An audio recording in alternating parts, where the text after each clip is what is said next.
तो आपको क्या लगता है टीवीएफ के पास क्या है ऐसा खास जो वो ऐसी मैजिक क्रिएट कर पाते हैं, वो भी हर बार डिलीवर कर पाते हैं? टीवीएफ हमेशा एक नया वर्ल्ड पकड़ता है। वो चाहे कोटा फैक्ट्री का वर्ल्ड हो तो आपने ये पकड़ लिया, एस्पिरेंट्स का एक वर्ल्ड है, पिक्चर्स का वर्ल्ड है जो स्टार्टअप वर्ल्ड है, परमानेंट रूममेट्स का एक वर्ल्ड है जहाँ पे दो लोग हैं और बट मोस्टली उनका जो वर्ल्ड होता है वो बड़ा इंटरेस्टिंग होता है और उसमें पूरी तरह से घुस जाता है। तो वो the more personal you go the more universal it becomes. किस तरफ जा रहा है ये ट्रेंड? लाइक ओटीटी की तरफ जा रहा है या फिर अभी भी वो बैलेंस बना रहेगा कि थिएटर में भी लोग जाएंगे और ओटीटी तो रहेगा ही रहेगा? कोई फिल्म गवर्नमेंट के हिसाब से ना हो, लोगों को लगता है कि गवर्नमेंट का बहुत क्रिटिसिज्म है कि उसको रेट डाउन भी करते हैं, और कोई फिल्म ऐसी होती है जो प्रोपेगेंडा होती है उसको रेट अप भी किया जाता है। फैमिली गाय नाम का एक शो है, देख लो भाई। जो लोग ऑफेंड हो जाते हैं मैं उनको चैलेंज करता हूँ, जाओ देखो किस कंट्री का मजाक नहीं उड़ाया, किस धर्म का मजाक नहीं उड़ाया, किस कम्युनिटी का मजाक नहीं उड़ाया उन्होंने, और वो शो आज भी चल रहा है सक्सेसफुली। क्योंकि लोगों ने आपने लोगों को रोजगार नहीं दिया है, आपने लोगों को कोई और चीज नहीं दी है, उनको बस प्राइड दिया है। प्राइड देने में बहुत टाइम नहीं लगता है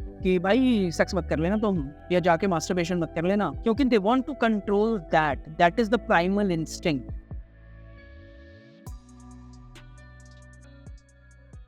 प्रोफेशन से म्यूजिक प्रोड्यूसर हूँ और ये साइड में चल रहा है पॉडकास्ट बिजनेस। थोड़ा यूट्यूब पे, सोशल मीडिया पे कहीं पे भी एक्टिव नहीं हूँ मैं। आप देखा होगा इंस्टाग्राम ही प्राइवेट कर रखा है मैंने। तो मैंने चलो यार किसी तरीके से डिजिटली इमोर्टल हो जाते हैं थोड़ी देर के लिए, सही थोड़ा मर भी गए तो हमारे पॉडकास्ट, हमारी बातें इंटरनेट पे रहे, जब तक प्लेटफॉर्म है तब तक तो रहने चाहिए। तो उस हिसाब से और कुछ क्यूरियोसिटी रहती है लोगों से बातचीत करने की, बहुत अलग अलग फील्ड के। अभी ट्रेन में गया, बस में गया, ट्रैवल कर रहा हूँ तो आस पड़ोस में जो बंदे बैठे होते हैं उनसे बातचीत स्टार्ट कर देता था, और ऐसा लगता था कि यार उनकी जिंदगी में, उनकी कहानी में घुसने में मजा बहुत आता था। मेरे को एक अलग ही ऑर्गेजम मिलता था, ब्रेन गैज्म। और जब ब्रेन गैज्म, हाँ ब्रेन गैज्म मेरे को मिलने लग गया। वो ऐसे एक्चुअली में ऑर्गेज्म तो अगर न्यूरो साइंटिफिकली देखा जाए तो यही मिलता है सब कुछ, बट मैं उससे कहता हूँ माइंड गैज्म या ब्रेन गैज्म कहता हूँ। तो वो मिलने लग गया तो मैंने कहा यार इसको मोनेटाइज करने में कोई प्रॉब्लम नहीं है, एक चैनल क्रिएट करते हैं और लोगों को बुलाते हैं अलग अलग फील्ड के। स्टार्टिंग करी वही जो एथीस्ट थे, रैशनल क्रिएटर्स थे, जैसे विमो भाई हो गए, अर्पित भाई हो गए, बायोशाला, लॉजिकल आयाम, इन सब से स्टार्टिंग हुई।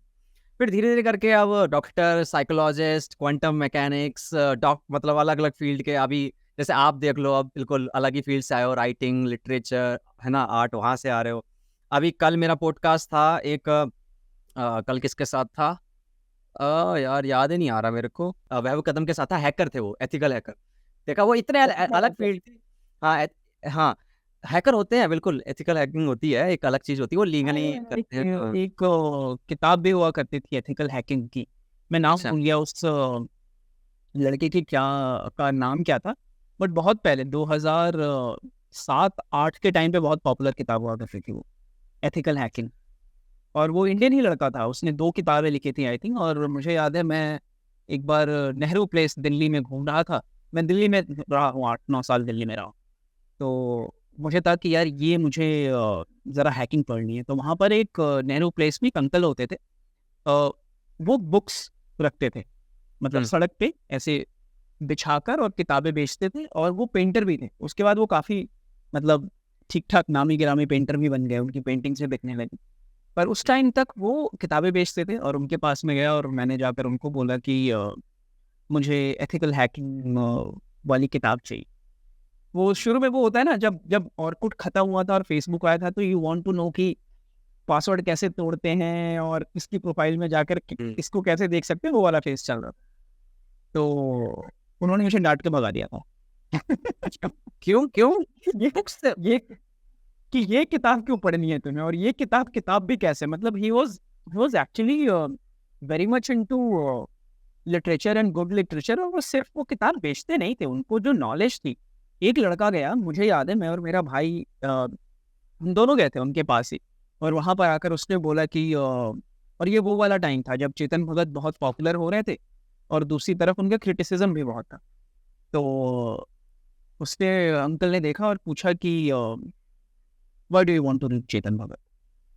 तो वो लड़का 19-20 साल का लड़का शक पका गया, उसने बोला कि because he is Indian, that's why. तो अंकल ने ऊपर से नीचे तक देखा, बोला कि तुमने जो पैंट पहन रखी है ये इंडियन नहीं है, तुमने शर्ट पहन रखी है ये इंडियन नहीं है, तुमने चश्मा लगाया है और ये जो ईयरफोन लगा रखा है ये इंडियन नहीं है, और तुमको जब किताब सिर्फ पढ़नी है तो तुमको इंडियननेस समझ में आ रहा है। तो वो वैसे वाले अंकल थे यार, वो वैसे नहीं थे कि जो किताब चाहिए तुमको, मतलब उस आदमी ने लिटरली, मुझे उस टाइम पे अकल नहीं थी, बट उस इंसान ने मुझे एथिकल हैकिंग ना दे के चॉम्स्की की किताब दी है मुझे, तो ये लो। वो मैंने आज तक पढ़ी नहीं है, but now I know who's Chomsky is and resonate करते हैं हम, तो हमें समझ में आता है कि वो आदमी एक्चुअली सिर्फ किताबें बेच नहीं रहा था, वैसा एथिकल वो हैकिंग। परख लेते थे, वो अपने कस्टमर को परख कर उनको एक कहते हैं ना पर्सनलाइज्ड प्रोडक्ट देते थे कि ले यार तू रख, ये रख, इससे सीखेगा तू। एंड आई थिंक अभी आप गूगल भी करोगे उनके बारे में तो आपको मिल जाएगा। I think last time I Google 2014-15 में मैंने उनके बारे में जस्ट ऐसे गूगल किया था, तो वो कहीं उनकी एग्जीबिशन लगी थी, वहाँ पे वो किताबें बेचते रहते थे और पेंटिंग बनाते रहते, तो वो विजुअल मेरे दिमाग में है। वो सबसे अमीर है भाई, मुझे लगता है पूरी दुनिया में सबसे अमीर वही है। हाँ तो मुझे लगता है यार ये टाइम कितना खूबसूरत टाइम है यार, आप किताब लेके बैठे हुए हो, चाय हाथ में है, हवा चल रही है ठंडी ठंडी, और लोग आ रहे हैं आपसे किताब खरीदने, और आप उनको सजेशन दे रहे हो कि लो यार ये किताब ले लो, ये किताब ले लो, और आपको एक ऐसा अचीवमेंट जैसा फील हो रहा है कि यार मैं कुछ कंट्रीब्यूट कर रहा हूँ, ना मतलब ठीक है किताब ही बेच रहा हूँ अलग बात है, लेकिन मैं कुछ कर रहा हूँ यार, कंट्रीब्यूट कर रहा हूँ। किताबें बहुत खूबसूरत है यार। कुछ कह रहे थे भाई कि इफ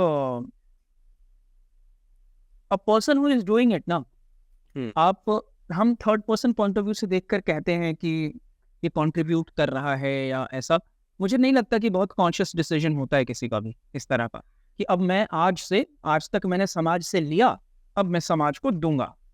वो डेट नहीं होती है कि 23 तारीख को आपने डिसाइड किया मई में कि आज के बाद मैं दूंगा। It's part of your personality. अगर वो आपका पार्ट ऑफ पर्सनैलिटी है तो वो शुरू से किसी ना किसी फॉर्म में दिखेगा। वो बढ़ सकता है, वो कम हो सकता है, लेकिन ये दूर से, और मतलब I go to the length and I say कि a lot of people specially like हमारी इंडस्ट्री में तो बहुत इस बारे में बात होती है कि giving back to the society. दो लोग अगर बात कर रहे होते हैं, there is nothing wrong in giving back to the society, but the moment you become aware about it कि now I am giving back to the society, थोड़ा पॉम्पसनेस आ जाती है कि वो एक कि मैं क्या कंट्रीब्यूट कर सकता हूँ, मैं समाज को अब ये देना चाहता हूँ। तुम अपना काम करो, ईमानदारी से करो, समाज को जो लेना है ले लेगा। सही कह रहे हो। तो वो मुझे लगता है कि वो थोड़ा सा कि हम लोग बहुत ज्यादा, because we also want to feel important about ourselves, कि हम समाज को ये दे रहे हैं। नहीं चाहिए समाज को भाई, एक सेकंड, समाज एक्चुअली अगर देखोगे जैसा पहले था वो जितना बदला है उतना सेम भी है।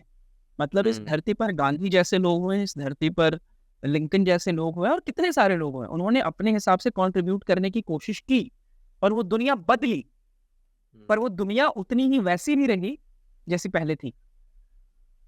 सही कह रहे हो। तो ये आइडिया है कि हम कर देंगे ना, वो थोड़ा मुझे लगता है कि थोड़ा पॉम्पस है। थोड़ा सा हमें हम्बल हो जाना चाहिए, अपना काम करो इतनी ईमानदारी से, और वो काफी है। और आई थिंक वो अंकल वही कर रहे थे कि वो अंदर से आ रहा था। अब कस्टमर को कोई डांट रहा है आदमी यार कि तू ये क्यों पड़ेगा। बिल्कुल, कस्टमर कोई लूज नहीं करना चाहता। बिजनेस मॉडल बहुत खराब था अंकल का, बट वो तो, पर वही है, वो उस बिना रह नहीं पाए कि मतलब ये बात मुझे बोलनी है। और आई थिंक एक एज में भी वो थे जहाँ पे जैसे आपकी उम्र जैसे जैसे होती जाती है, जो मेरी अंडरस्टैंडिंग ऑफ द वर्ल्ड है, मुझे लगता है कि you stop giving a fuck about certain things. हाँ ठीक है, एक किताब नहीं ले जाएगा तो 50 रुपए मुझे नहीं मिलेंगे, लेकिन मेरे को क्या फर्क पड़ा, I have nothing to lose. सही कह रहे तो हो। वो है उस वाले मोड में। लोग बोलते हैं ना कि इंसान सठिया जाता है 60 की उम्र के बाद, मुझे लगता है सठियाता नहीं है, they stop giving a fuck because they have nothing to gain from the world. हाँ हो गया उनका तो यार, उन्होंने अपना खेल खेल लिया है। अब वो देख रहे हैं, बस विटनेस कर रहे हैं जो चीजें हो रही है आसपास, वो ज्यादा रिएक्ट नहीं करते। मैं समझ सकता हूँ, मेरे भी दादा दादी हैं, नाना वगैरह हैं, तो मैं देखता हूँ उनको जब, तो समझ में आता है कि वो जिस चीज को लेके हम लोग स्ट्रेस्ड हो जाते हैं ना, पागल हो जाते हैं कि यार ये क्या हो रहा है, क्रेजी है ना। अभी जैसे आप ही करते, वर्क कॉल्स हो गया यार, ये सब भसड़ चल रही है लाइफ में, वो कह देते हैं हो गया यार, हमने देख लिया सब कुछ, हमारे लिए नॉर्मल है। मैं इसको 1000 बार, हाँ हाँ हाँ हाँ, 1000। लेकिन ये जो बिजनेस मॉडल आप बता रहे हैं ना अंकल वाला, ये अगर बाकी दुकान वाले अपना ले तो कितना कमाल हो जाएगा यार। जो फास्ट फूड की दुकान पे आया बंदा, अंकल बर्गर लगा दो, पागल है क्या, ओबेसिटी हो जाएगी, पागल है क्या। तू एक काम कर, ये ले सलाद खा। खीरा और बस बर्गर से खीरा और टमाटर निकाल के दे दिया, ले खा इसको। सोचो यार कितना खराब हो जाएगा यार वो। हाँ, वैसे पता है दिल्ली में काफी किताबें हैं, बहुत पुरानी, सॉरी किताबों की दुकान है बहुत पुरानी पुरानी, जहाँ मैं विजिट करना चाहता हूँ, मौका नहीं मिल रहा है, मैं जाना चाहता हूँ वहाँ पे। काफी रील्स वगैरह देखता हूँ, थोक के भाव में भी किताबें मिलती है यहाँ तो। मेरे घर वाले तो, ये तो मैं विमो भाई के साथ भी जब बात हो रही थी तो मैंने बताया था उस पॉडकास्ट में कि घर वाले मेरे को पॉन देखते हुए पकड़ लेंगे ना तो मैं बच जाऊंगा, लेकिन किताब पढ़ते हुए पकड़ लिया तो उनको बहुत गुस्सा आ जाएगा। वो एक्सप्लेन करना थोड़ा मुश्किल हो जाता है। क्यों क्यों क्यों क्यों, कैसे, क्या क्या है हाँ back यार, story? बैक स्टोरी बस इतनी सी है कि मैं बहुत पैसे खर्च करने लग गया था एक वक्त, क्योंकि जब रुपए नीचे दे नहीं रहा था मैं, नीचे मतलब घर पे, तो घर वाले कह रहे हैं भाई रुपए कहाँ जा रहे हैं। तो मेरे साथ ये हो गया था कि मेरे को बहुत सारे सवाल उठने लग गए थे। इंटरनेट पे मैं ढूंढता था, लेकिन एक किताब पे एक जर्नी जर्नी पे जाते हो, एक सफर होता है। उस राइटर को आप सुन लेते हो, किसी जैसे युval नोआ हरारी को मैंने देख लिया किसी पे, मैंने किसी पॉडकास्ट में सुन लिया, मेरे को मन किया मैं सैपियंस और होमो डियस मंगवाऊं। अब जो किताबें होती भी आप जानते हैं कि वो बड़ी महंगी आती है यहाँ पे, 500 400 600 रुपए की ऐसी किताबें आती है। हाँ, अब मेरे, ये दोनों किताबें तो हैं महंगी। हाँ, मैं मतलब मेरी किताबें जो भी मुझे पसंद आती थी वो महंगी ही होती थी। बिहेव पसंद आ गई रॉबर्ट सैपोल्स्की की, वो महंगी है। अब और हाँ, गॉड डिल्यूजन हो गए, ये सब थोड़ी 300 400 रुपए की आती है, ये नहीं कि वो जो होती है ना मतलब 200 के अंदर आ जाए, वो नहीं थी। तो अब मैं मंगवाता भी ऐसे था और पढ़ता भी जल्दी जल्दी, जैसे कि एक हफ्ते में खत्म कर दी किताब।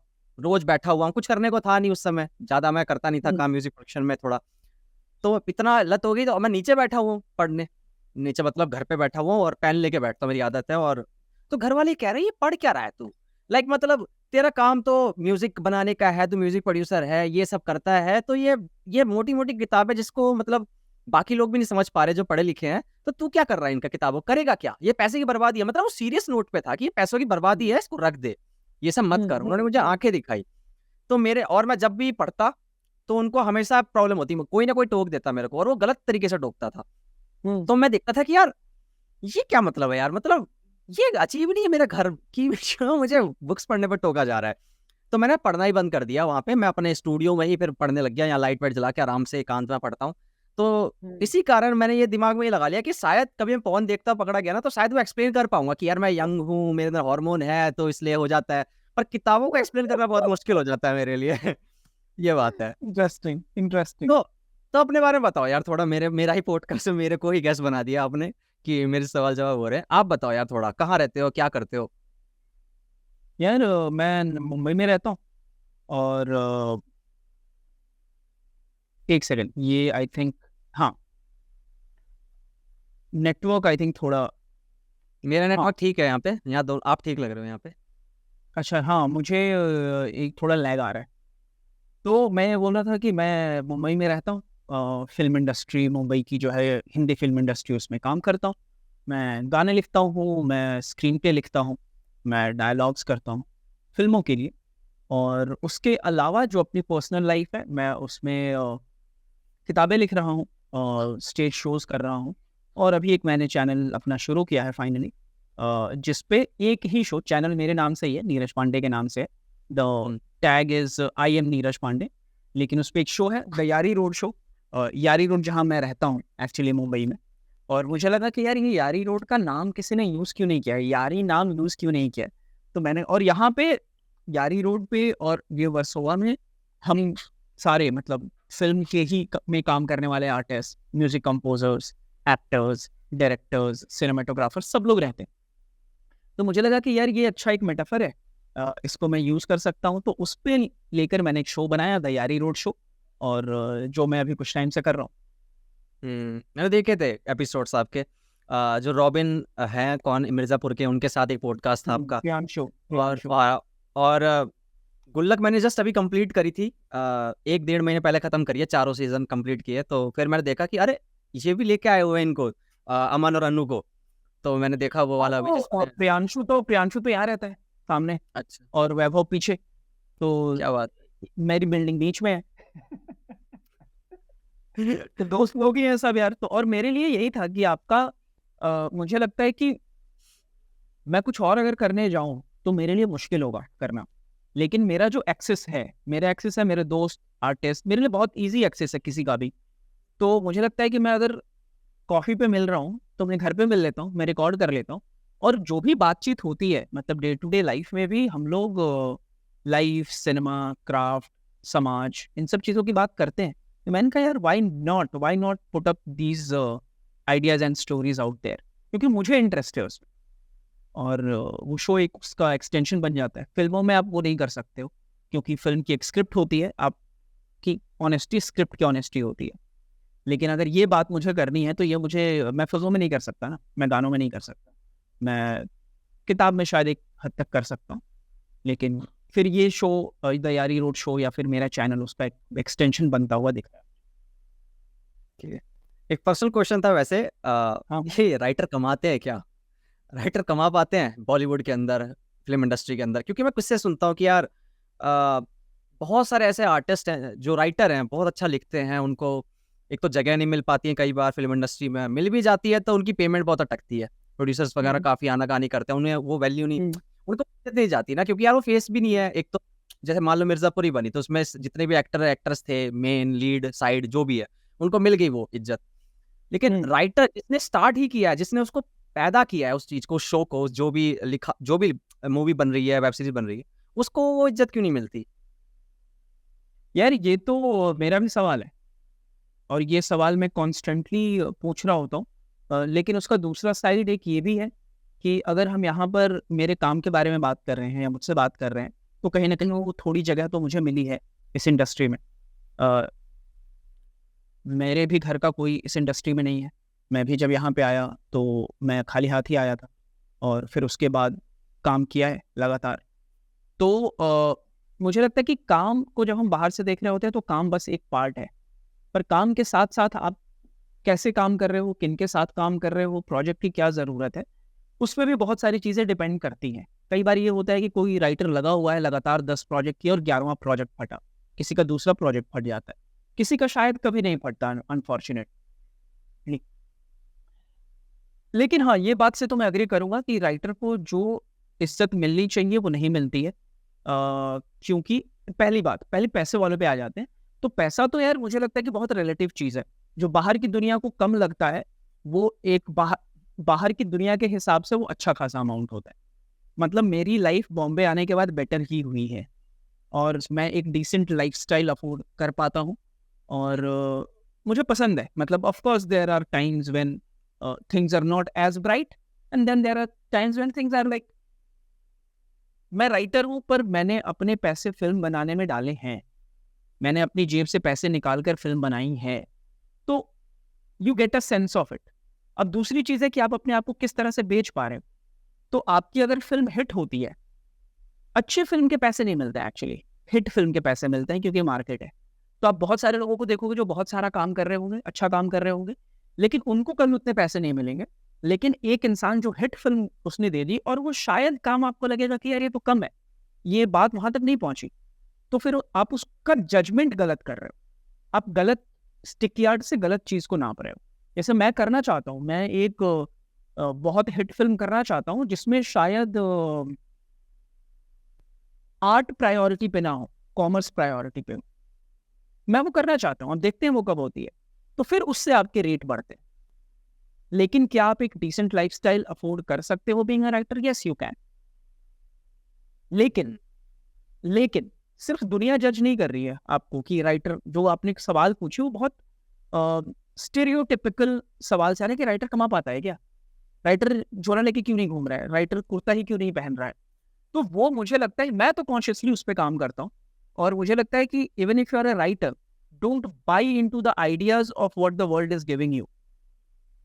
राइटर क्यों टपरी पे, मतलब मैं कई बार कई जगहों पे बोला कि क्यों टपरी पे चाय ही पी रहा है यार, मैं तो आई तो brew good speciality coffee and I get my coffee from around the world. जहाँ भी दोस्त जाते हैं वहाँ से कॉफी लेके आते हैं, और मुझे पता है कि मेरा ग्राइंड साइज ऑफ कॉफी क्या है और कितने टाइम में ब्रू करना चाहूँ। मैं अच्छा खाना बनाता हूँ, अच्छी सो मैं भी उसके लिए एक्टिवली काम कर रहा हूँ to gather beauty in my life. Writer का मतलब ये नहीं कि वो चप्पल घिस रहा है। हाँ, एक ऐसा टाइम जरूर हो सकता है कि जिस टाइम पे वो चप्पल घिस रहा हो। मेरा भी शुरुआत में बॉम्बे 1 साल था जब मुझे लग रहा था कि यार क्या होगा क्या नहीं होगा। But the moment you start to get access of things, a little bit of money, it is also your responsibility toward your self and your art कि आप अच्छा जीवन जियो। जीना प्रमुख है, आर्ट आपके जीने से आएगा। और बहुत अच्छा जीने में बहुत पैसे नहीं लगते, नजर लगती है। और आप राइटर हो और आपके पास वो नजर नहीं है, तो फिर वो, तो ये दोनों तरफ से राइटर्स को खुद भी वो चीजें पुश करनी पड़ेंगी। एक छोटा सा एग्जांपल मैं देता हूँ। मुझे एक फिल्म का कॉन्ट्रैक्ट आया गाने का, और वो प्रोड्यूसर्स बड़े भले लोग हैं, मतलब वो जानते हैं मुझे अच्छे से, और उन्होंने पहले भी मेरा काम, सो दे वर लाइक, अरे नीरज जी करते हैं ना यार, करते हैं, हाँ हाँ हाँ करते हैं, चलो। वो हो गई सारी बात। अब जब कॉन्ट्रैक्ट की टीम अलग होती है, उन्होंने मुझे कॉन्ट्रैक्ट भेजा, तो उसमें लिरिसिस्ट की जगह लिखा था सर्विस प्रोवाइडर। मेरे मैनेजर को मैंने बोला कि इसको चेंज कराओ, यहाँ सर्विस प्रोवाइडर नहीं हो। बाकी चीजें मुझे ठीक लग रही है, पैसों की कोई प्रॉब्लम नहीं है उसमें, जितनी बात हुई थी उतनी थी, क्रेडिट की कोई प्रॉब्लम नहीं थी, but the term that is service provider, I don't want to associate service provider with this work. आपस में तुम लोग बात कर लो कि हाँ सर्विस प्रोवाइडर है, मेरे को फर्क नहीं पड़ता, but when you are addressing me, you will address me as a lyricist in this context. तो वो आपकी भी और वो उसमें भी बड़ा इंटरेस्टिंग है ना यार, कि आपको कहाँ पुश करना है, कितना पुश करना है, depending on who you are, where you stand, वो भी समझना पड़ता है। तो ये गेम इतना सिंपल नहीं है। मैं बहुत लंबा बोल गया इस पे, बट हाँ बट कोई नहीं, वक्त है अपने पास। मैं इमेजिन करके आया था, ये कि आप बोलोगे। But I hope I answer your question, या कुछ और? ना नहीं। तो अगर समराइज करना हो रवि, तो मैं इसको यही बोलूंगा कि दुनिया को जो कम लगता है उस हिसाब से राइटर इस इंडस्ट्री में ठीक ठाक अच्छे पैसे कमा लेते हैं। नंबर्स में नहीं जाऊंगा कितने क्या, लेकिन उसके साथ साथ आपको अपना एटीट्यूड भी वैसा रखना होता है कि आप चीज़ें पुश करते रहें, अपने एटीट्यूड और अपने काम दोनों से। तो अगर मैं आर्टिस्ट हूँ, तो क्या मेरे को मुंबई आना ज़रूरी है क्या? मतलब मुंबई आए बिना मैं सक्सेसफुल नहीं हो सकता? बहुत सारे आर्टिस्ट हैं जो मुंबई आए बिना सक्सेसफुल हैं। डिपेंड करता है आपको चाहिए क्या। इंसान को खुद को पता नहीं होता कई बार कि क्या चाहिए। कई बार लोगों को कोई चीज़ मिल जाती है, फिर उनको समझ में आता है यार एक सेकंड, ये तो नहीं चाहिए था। और अब तो एवेन्यू इतना खुल गया है, अगर आपको फिल्मों में काम करना है तो हाँ, एक बार परिक्रमा तो करनी पड़ेगी। मतलब अगर आपको फिल्मों में काम करना है, या फिर यहाँ पे एक माहौल चाहिए अगर आपको, वो माहौल अनफॉर्चुनेटली मुंबई के बाहर बहुत वैसा नहीं है। मैं देखता हूँ, मैं नाम नहीं लूँगा, पर मुंबई से बाहर जब भी मैं लोगों से बात करता हूँ, या वो टाइम पे काम नहीं होता है। वो अगर बोलते हैं ट्यूसडे, तो वो फिर वेंसडे को पता चलता है कि वो थर्सडे को आएगा, और वो भी वेंसडे को खुद फ़ोन करना पड़ता है। पर मुंबई में वो प्रोफेशनलिज्म है, और वो ज़मीन मुंबई की मिट्टी आपको देती है। फाइनेंशियल कैपिटल है ना, एवरीथिंग इज बिजनेस। तो वो प्रोफेशनलिज्म आने में टाइम लगेगा। तो आपको अगर प्रोफेशनलिज्म सीखना है, प्लीज़ कम टू मुंबई, 2 साल 3 साल रहो। ये शहर लेता बहुत कुछ है, पर देता भी बहुत कुछ है। प्रोफेशनलिज्म, टाइम मैनेजमेंट, वो सारी चीज़ें। सॉरी बोलना सिखा देगा आपको ये शहर, थैंक यू बोलना सिखा देगा, छोटी चीज़ों को अप्रिशिएट करना सिखा देगा। एरोगेंस निकाल के साइड में रख देता है पहले तो ये शहर। तो उस कॉन्टेक्स्ट में अगर आपको चीज़ें सीखनी है, and then a lot of people have moved out of Mumbai.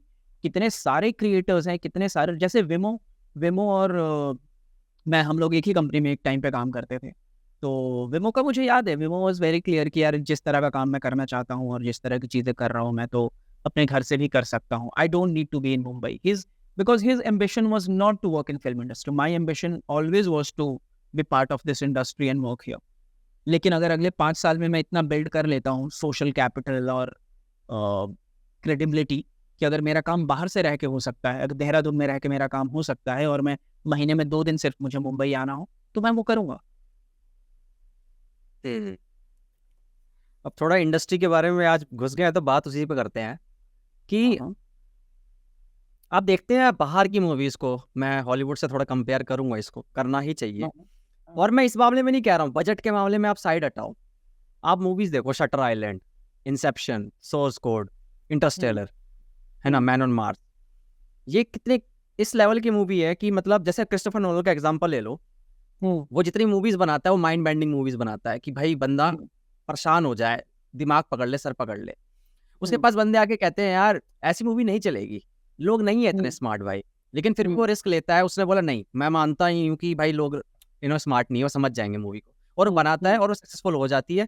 और ऐसी मूवीज है जिनको पढ़ाया जा सकता है बकायदा, मतलब आप जहाँ ठीक पे है, फिल्म इंडस्ट्री, जहाँ पे भी बिल्कुल। जहाँ पे एकेडमी वगैरह होती है, वहाँ पढ़ाया जाता है, देखो यार फाइट क्लब हुँ, कैसी मूवी है, उसमें फिलॉसफी हुँ, देखो आप, ठीक है। हुँ, तो ऐसी बॉलीवुड में मूवीज क्यों नहीं बनती है? आपने अभी एक चीज बोली थी कि मार्स कमर्शियल लेवल की मूवी बनाना चाहता हूँ जो अच्छा हुँ, पैसा कमाए, ठीक है, हुँ, राइटिंग में थोड़ा बहुत एवरेज भी होगा तो चलेगा, ठीक है। मैं हुँ। हो सकता है मैं स्ट्रॉ मैन कर रहा हूँ, लेकिन हाँ, नहीं, नहीं, मैं इसमें एक ऐड कर दूँ, जो मैंने बोला था, मैंने बोला था मैं एक फ़िल्म ऐसी करना चाहता हूँ, हाँ, हाँ, हाँ, जो आपने बोला। हाँ, और उसका एडवांटेज ये है ना कि दोस्त that film will open up doors कि जहाँ जिन जिन कमरों में मैं अभी नहीं पहुँच पा रहा हूँ, क्योंकि कमर्शियल वैल्यू नहीं है ना उतनी। कमर्शियल वैल्यू अगर आपकी ₹40 है और अचानक से आपकी कमर्शियल वैल्यू ₹400 हो जाएगी, तो वो ₹400 वाली जगहों पे जाकर भी आप अपने हिसाब से चीज़ें कर सकते हो। और ऐसे कई इतने सारे एग्ज़ाम्पल्स बाहर पड़े हैं। ख़ैर मतलब यू हाँ, हाँ, हाँ। Carry on. तो बस यही है कि बॉलीवुड में कब ऐसी मूवीज़ बनेगी यार, कब देखने को मिलेंगी ऐसी मूवीज़ जिसको देखकर हम ये कहेंगे यार इसको पढ़ाया जाना चाहिए, इसके बारे में डिस्कशन होना चाहिए बहुत देर तक। बनती है तो सक्सेसफुल नहीं हो पाती। अब तुम्बाड़ देखो यार, क्या मूवी बनाई थी। तुम्बाड़ मूवी अगर आपने देखी है तो। वो बिल्कुल देखिए। ठीक है, बॉक्स ऑफिस पे इतना नहीं करी, लेकिन आज भी आप क्रिटिक्स रिव्यूज़ देखेंगे और जितनी बार भी मैं उसको देखता हूँ, मैं उसके अंदर खूबसूरती देख पाता हूँ कि यार क्या मूवी बनाई है। कितनी मेहनत लगी थी, किस तरीके से उन्होंने मानसून को मिमिक किया था। है ना? हुँ, बहुत कुछ, हुँ। क्या मेकअप मेकअप गया था, ठीक है। तो ऐसी मूवीज़ कब आपको हमें बॉलीवुड में देखने को मिलेगी? पहले तो बॉलीवुड एक कोई कंपनी नहीं है। जब हम लोग बॉलीवुड की बात करते हैं तो हमें लगता है कि एक बड़ी कंपनी है जिसका सीईओ करण जौहर है और फाइनेंसेस किसी के पास हैं और नीचे एम्प्लॉइज़ को बोला जा रहा है कि भई ऐसी चीज़ें बनेंगी और ये होगा। हाँ, करण जौहर के ऑफ़िस में ये चीज़ हो रही होगी कि वो एक स्लेट डिसाइड करते हैं, वैसे हर स्टूडियो डिसाइड करता है। अब मैं एज़ अ राइटर अगर अपनी बात करूँ तो अगर मैं अपने आप को स्टूडियो की तरह देखने लगूँ, तो मैं भी देखता हूँ कि साल में मुझे ये 3 चीज़ों पे काम करना है और वही उनके पास वो चीज़ें बड़ी स्केल पे हो रही हैं। दूसरी बात ऐसी फ़िल्में बन रही हैं रवि, आपने रजत कपूर का कितना सिनेमा एक्सप्लोर किया है? आपने मतलब जो लोग ये देख रहे होंगे या जो उनकी लास्ट ईयर फ़िल्म आई थी आरके वर्सेस आरके, कितने लोगों ने देखी है? नहीं देखी लोगों ने। अभी 5 फ़िल्में बनाई हैं एप्पल ने, शॉर्ट फ़िल्में खूबसूरत फ़िल्में, उसमें ओबूर एक फ़िल्म है और 4 फ़िल्में हैं और जो बहुत खूबसूरत ओबूर का नाम मैंने इसलिए लिया क्योंकि वो अपने दोस्त की ही फ़िल्म है और काफ़ी काफ़ी सुंदर फ़िल्म है। वो फ़िल्में लोगों ने नहीं देखी है। डेथ इन द गंज कितने लोगों ने देखी है? क्यों आँखों देखी आने के बाद भी अभी अवेलेबल नहीं है। रजत कपूर का जितना जितना काम है, कोंकणा का जितना काम है, लोग देखते नहीं हैं। I produced a film, we made a film in 45 lakh rupees पूरी फीचर फ़िल्म बनी है वो। नसीर साहब ने उसको एंडोर्स किया और लोगों ने फेस्टिवल्स में बहुत अच्छा किया। केरला में वो जीत के आई है 2-2 अवार्ड्स। उसके बाद मूवी पे फ़िल्म जाती है और मूवी पे औने-पौने दामों में फ़िल्म ली जाती है और लोग देखते भी नहीं हैं। द प्रॉब्लम ये नहीं है कि फ़िल्में नहीं बन रही हैं। सत्यजीत रे का कितना काम एक्सप्लोर कर लिया इस देश ने। ऋत्विक घट्टे का कितना काम एक्सप्लोर कर लिया। वी हैव एक्चुअली दो दो वे स्ट्रीट है। एक तरफ तो स्टूडियोज़ जो अपने प्रॉफ़िट के लिए काम करते हैं और वो वही करेंगे क्योंकि कॉर्पोरेट्स का काम ही वही है। लेकिन जब एक इंडिपेंडेंट आदमी काम करता है, फराज़ जिसने ओबूर बनाई, Faraz has made a beautiful film shoe box. From Vikramaditya Motwane to everyone is praising the film. Film को रिलीज़ नहीं मिल पा रही है क्योंकि स्टूडियोज़ को लग रहा है कि मार्केट नहीं है और वो बहुत खूबसूरत फ़िल्म है। इलाहाबाद में सेट वो फ़िल्म है। बीत रहे वक़्त के और आने के वक़्त के बीच की बात है। लोगों ने अचल मिश्रा का काम कितना एक्सप्लोर कर लिया। अचल मिश्रा अभी का हमारे यहाँ का उभरता हुआ I think in 10 years he will be the biggest film maker. कितनी फ़िल्मों का नाम सुना है लोगों ने? गामक घर, धुइन, अभी एक और फ़िल्म लोग पीपल आर नॉट इंटरेस्टेड और वो बात कॉर्पोरेट्स को पता है। वो हमारे लिए बहुत मेरा काम जितना है यार, मेरा कुछ काम है जो मेरे डिसेंट काम है, वो पॉपुलर जगहों तक पहुँच ही नहीं पा रहे हैं। और वो प्रॉब्लम ये है कि आप लगातार 5 फ़िल्में वैसी करते हो और आपको लगता है यार ये इतनी मेहनत करने के बाद, इतनी जान जलाने के बाद भी ये ये चीज़ मुझे क्यों नहीं मिल पा रही है? ये मुझे एक्सेस क्यों नहीं मिल पा रहा है? मुझे यहाँ क्यों नहीं? बहुत लोग उससे ऊपर उठ भी जाते हैं। रजत कपूर आई थिंक रजत कपूर अभी भी जो आरके वर्सेस आरके उन्होंने बनाई है। इतना सारा काम कर आँखों देखी बनाने के बाद उस इंसान को क्राउड फंड करना पड़ रहा है। तो ये बहुत अच्छा लगता है हमें सुनने में बाहर से कि अच्छा ये तो यहाँ खराब हो रहा है, ये हो रहा है। अरे ऑडियंस नहीं है भाई हमारे पास। हम लोग अभी भी इस देश में पानी के लिए लड़ रहे हैं, रोटी के लिए लड़ रहे हैं, धर्म पे लड़ रहे हैं, और वो जो बैकवर्डनेस है वो हर जगह रिफ्लेक्ट होगी। और जितनी ज्यादा बैकवर्डनेस होगी उतना ज्यादा रिसोर्सेज चूसने के लिए सब लोग आएंगे, जिसको भी मिलेगा। तो जो कॉर्पोरेट्स भी वहां पे काम करेंगे वो और ज्यादा ब्रूटली काम करेंगे कि अच्छा ये काम कर रहा है, चलो ये बना लो। इसका छोटा सा मैं एग्जांपल देता हूँ। एक यूट्यूब चैनल जिस पे एक चीज चल जाएगी वो वही चीज बनाता रहेगा। That is the same that's happening with film industry. और ये होता आया है, बहुत कम लोग होते हैं जो एक्सपेरिमेंट करते हैं, बट द इंटरेस्टिंग थिंग कि ये हमेशा यही रहा है। जब अंग्रेजों से लड़ाई हो रही थी ना, उस टाइम पे भी majority of people who belong to that kind of, India तो था भी नहीं उस टाइम पे, who belonged there, they were like यार ये क्या कर रहे हो, ठीक तो चल रहा है सब। वो 5 से 7% लोग ही थे जो बोल रहे थे कि यार यार तो गलत हो रहा है। और वो 5 से 7% लोग हर टाइम में रहे हैं। श्याम बेनेगल के टाइम से जो मूवमेंट चला, from Sudhir Mishra to Anurag Kashyap to Dibakar Banerjee to now जो लोग काम कर रहे हैं, फ्रॉम वासन बाला टू अचल मिश्रा टू फराज अली, प्रतीक व्यास, ईब आले वो कितने लोगों ने देखी है यार।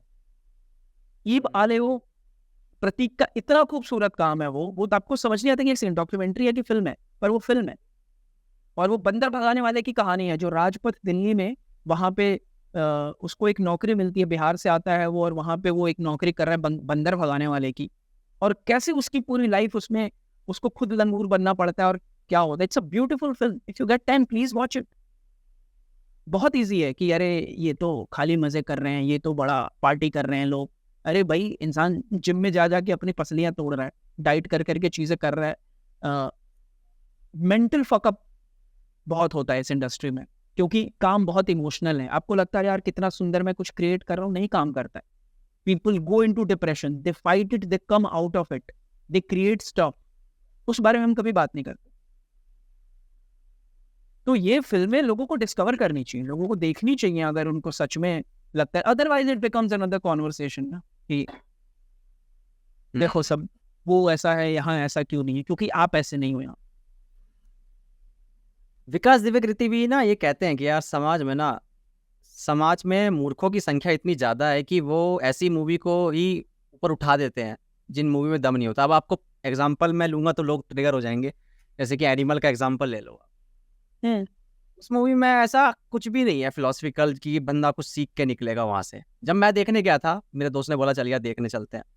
मैंने कहा चल देख लेते हैं यार, क्या पता बाप बेटे क्योंकि मेरे पापा के साथ थोड़े इशू रहते हैं, तो मैंने बोला चल देख के आते हैं यार, क्या पता कुछ रिलेट दिखेगा तो अच्छा लगेगा, देखते हैं। लेकिन फिर वही है, मिसोजिनी आ गई जहाँ पे थोड़ी बहुत। अब लोग ट्रिगर होंगे मुझे पता है, बट तब भी तो ऐसे मूवीज को ज्यादा ही हाइप मिल जाती है। और अब लंच बॉक्स देख लो आप। मैं भाई तो लंच बॉक्स इतनी खूबसूरत है कि मैं जब उसको देखा ना, मैंने, मेरी एक आदत थी, अब वो खत्म हो रही है, थोड़ी बिजी हो गया हूँ। मैं मूवी देखता था तो मैं पेन लेके बैठता, कॉपी लेके बैठता था और पन्ने भर देता था कि यार मैंने क्या देखा इसमें, मैंने किस सेकंड पे मैं टाइम देखता था, ओके 1 घंटे पे 2 मिनट पे मैंने क्या नोटिस किया। वो रिलेटेड नहीं था, उस कैरेक्टर के बारे में होता है कि लंच बॉक्स का मतलब क्या है, धीरे धीरे वो उस कैरेक्टर कैसे खुल रहा है, एक कैरेक्टर डेवलपमेंट का प्रोसेस होता है, वो देखता था मैं। काफी दोस्त है मेरे सिनेफाइल वगैरह, उनके साथ काफी डिस्कशन होता रहता है, तो समझता हूँ कि यार। दूसरी चीज आपने बोला ना कि वो मेंटल फकअप हो जाता है, तो मेरे कुछ दोस्त वगैरह थे, अब तो उनके कांटेक्ट खत्म हो गया। वो कह रहे थे भाई मैं शूट करता हूँ, डीओपी वगैरह करते थे, 16-16 घंटे काम करवाते हैं यार, और सिर्फ सुट्टे पे चलती है उनकी जिंदगी।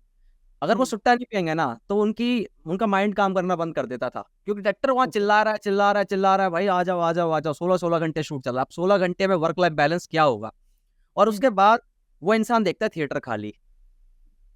बिल्कुल सोचो यार, वो इंसान जब ये देखता है वो कैसे संभालता होगा खुद को, घर जाके गेट बंद करके चिटकनी लगाकर बैठता होगा और सोचता होगा मैं क्या कर रहा हूँ अपनी जिंदगी के साथ, क्या कहाँ जा रही है जिंदगी, ये कितना डिप्रेसिंग है, और कोई संभालने वाला नहीं है। और कोई बताने वाला इंटरेस्टिंग बात ये है ना कि ऑडियंस ओ भी नहीं करती आपको, नोबडी ओज यू एनीथिंग, तो लोनली है। आर्ट का जो पूरा रास्ता है, अगर कमर्शियल आर्ट में आप जाओगे जहाँ पे आपको लाइफ भी चलानी है और जहाँ पे आपको आर्ट भी बनाना है, you have to take money from there. And पर इसकी इंटरेस्टिंग बात ये भी है कि रवि, मैं मतलब I don't want to like paint it as कि एकदम सब बर्बाद ही हो गया या आर्ट परस्यू नहीं कर रहे। कई बार क्या होता है, कई फिल्में उतना अच्छा नहीं करती हैं, लेकिन कई बार वो फिल्म अपने प्रोसेस में जो 250-300 लोग जुड़े हैं उनकी लाइफ को यहाँ से उठा के यहाँ कर देती है। सो अगर नोटिस करो तो बहुत सारे जो अच्छे डायरेक्टर्स हैं उनकी majority of the films are flop. अच्छे मतलब successful directors, you notice and you find कि ओ हाँ, तो फिल्म फ्लॉप होने से डायरेक्टर फ्लॉप नहीं होता है। तो पर ये सब अंडरस्टैंडिंग आने में भी थोड़ा टाइम लगता है, क्योंकि शुरू में तो जब आप, मेरा कोई एक काम खराब हुआ जो मेरे हिसाब से मुझे लगा कि यार ये तो नहीं है, तो ये कैसे हो गया यार, ये मतलब I didn't realize कि there are 250 people involved in the process. Nobody owes me anything. I don't owe anything to the people in the process. सबका अपना अपना काम है, अपनी अपनी चीज़ें कर रहे हैं, लेकिन मैं उसको उतना पर्सनली नहीं ले सकता हूँ। लेकिन जब आप शुरू करते हो आपके पास काम कम होता है। मैं किससे, आई थिंक अंकित से बात हो रही थी, या तो बोला था मैंने कि आप जब शुरू करते हो लिखना तो आपके पास 5 कविताएं होती हैं, उन कविताओं को कोई बोले कि ये तो खराब है तो आपकी पूरी आइडेंटिटी अटैक हो जाती है। लेकिन अगर आपने सालों साल काम किया, आपने 100 कविताएं लिख ली, उसमें से आपको लगता है हाँ ठीक है 50 भी खराब है तो 50 तो सही है।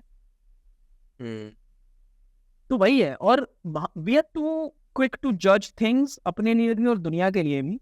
तो मैं तो ये बोलता हूँ यार कि 30 साल दो ना किसी आर्टिस्ट को, अभी फक किया है ना उसने, कोई बात नहीं, इट्स ओके। जो ट्राई करेगा वही फक भी करेगा। अभी खराब किया ना, 30 साल का करियर है ना कम से कम, उसके बाद डिसाइड कर लेंगे यार। इस प्रोसेस में कितना कुछ सीखेगा आदमी। पर सबसे कमाल की बात यह है ना कि मुंबई के अंदर, अब देखो मुझे पता है मैं बहुत ही ज्यादा नेगेटिवली बात कर रहा हूँ आज, लेकिन यार तब भी बात करना जरूरी है। नहीं बिल्कुल। कभी कभी ऐसा होता है कि पंच लगा बहुत तेज, और आपने कहा 30 साल का करियर है, बहुत कुछ सीखने को मिलता है, क्या पता ऐसा पंच पड़े कि यार वापस उठ ही ना पाए इंसान। हाँ ऐसा भी होता होगा, होता है। मैं तो ये दूसरी तरफ की बात कर रहा हूँ कि किसी की फिल्म आई और हम उसको जज कर रहे हैं कि अरे यार ये तो खराब बना दिया, इसने क्या बनाया है यार, कुछ भी बनाया है यार, इतना। उसको टाइम दो ना, the idea of perfection kills the fucking art. और ये जो पंच वाली बात है ये भी वहीं से आता है कि we expect so much from one thing, we put everything in there. नहीं, मैंने यूट्यूब चैनल शुरू किया, मुझे पता था कि मैं परफेक्ट वीडियोस नहीं बनाने वाला हूँ, but the idea was to just start, और धीरे धीरे वो वीडियोस बेटर हो रहे हैं।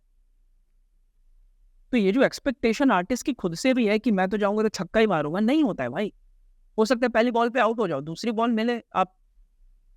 कितने मेरे दोस्त हैं यार जिनका पहला काम बर्बाद रहा है, उनको भी लगता है कि यार ये तो बस हमने कर लिया था, पर दूसरा उनके हिसाब से फिल्म बनाने को मिली और उन्होंने बनाई है।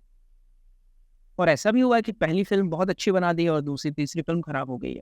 तो सारे परमुटेशन कॉम्बिनेशंस मिल जाएंगे।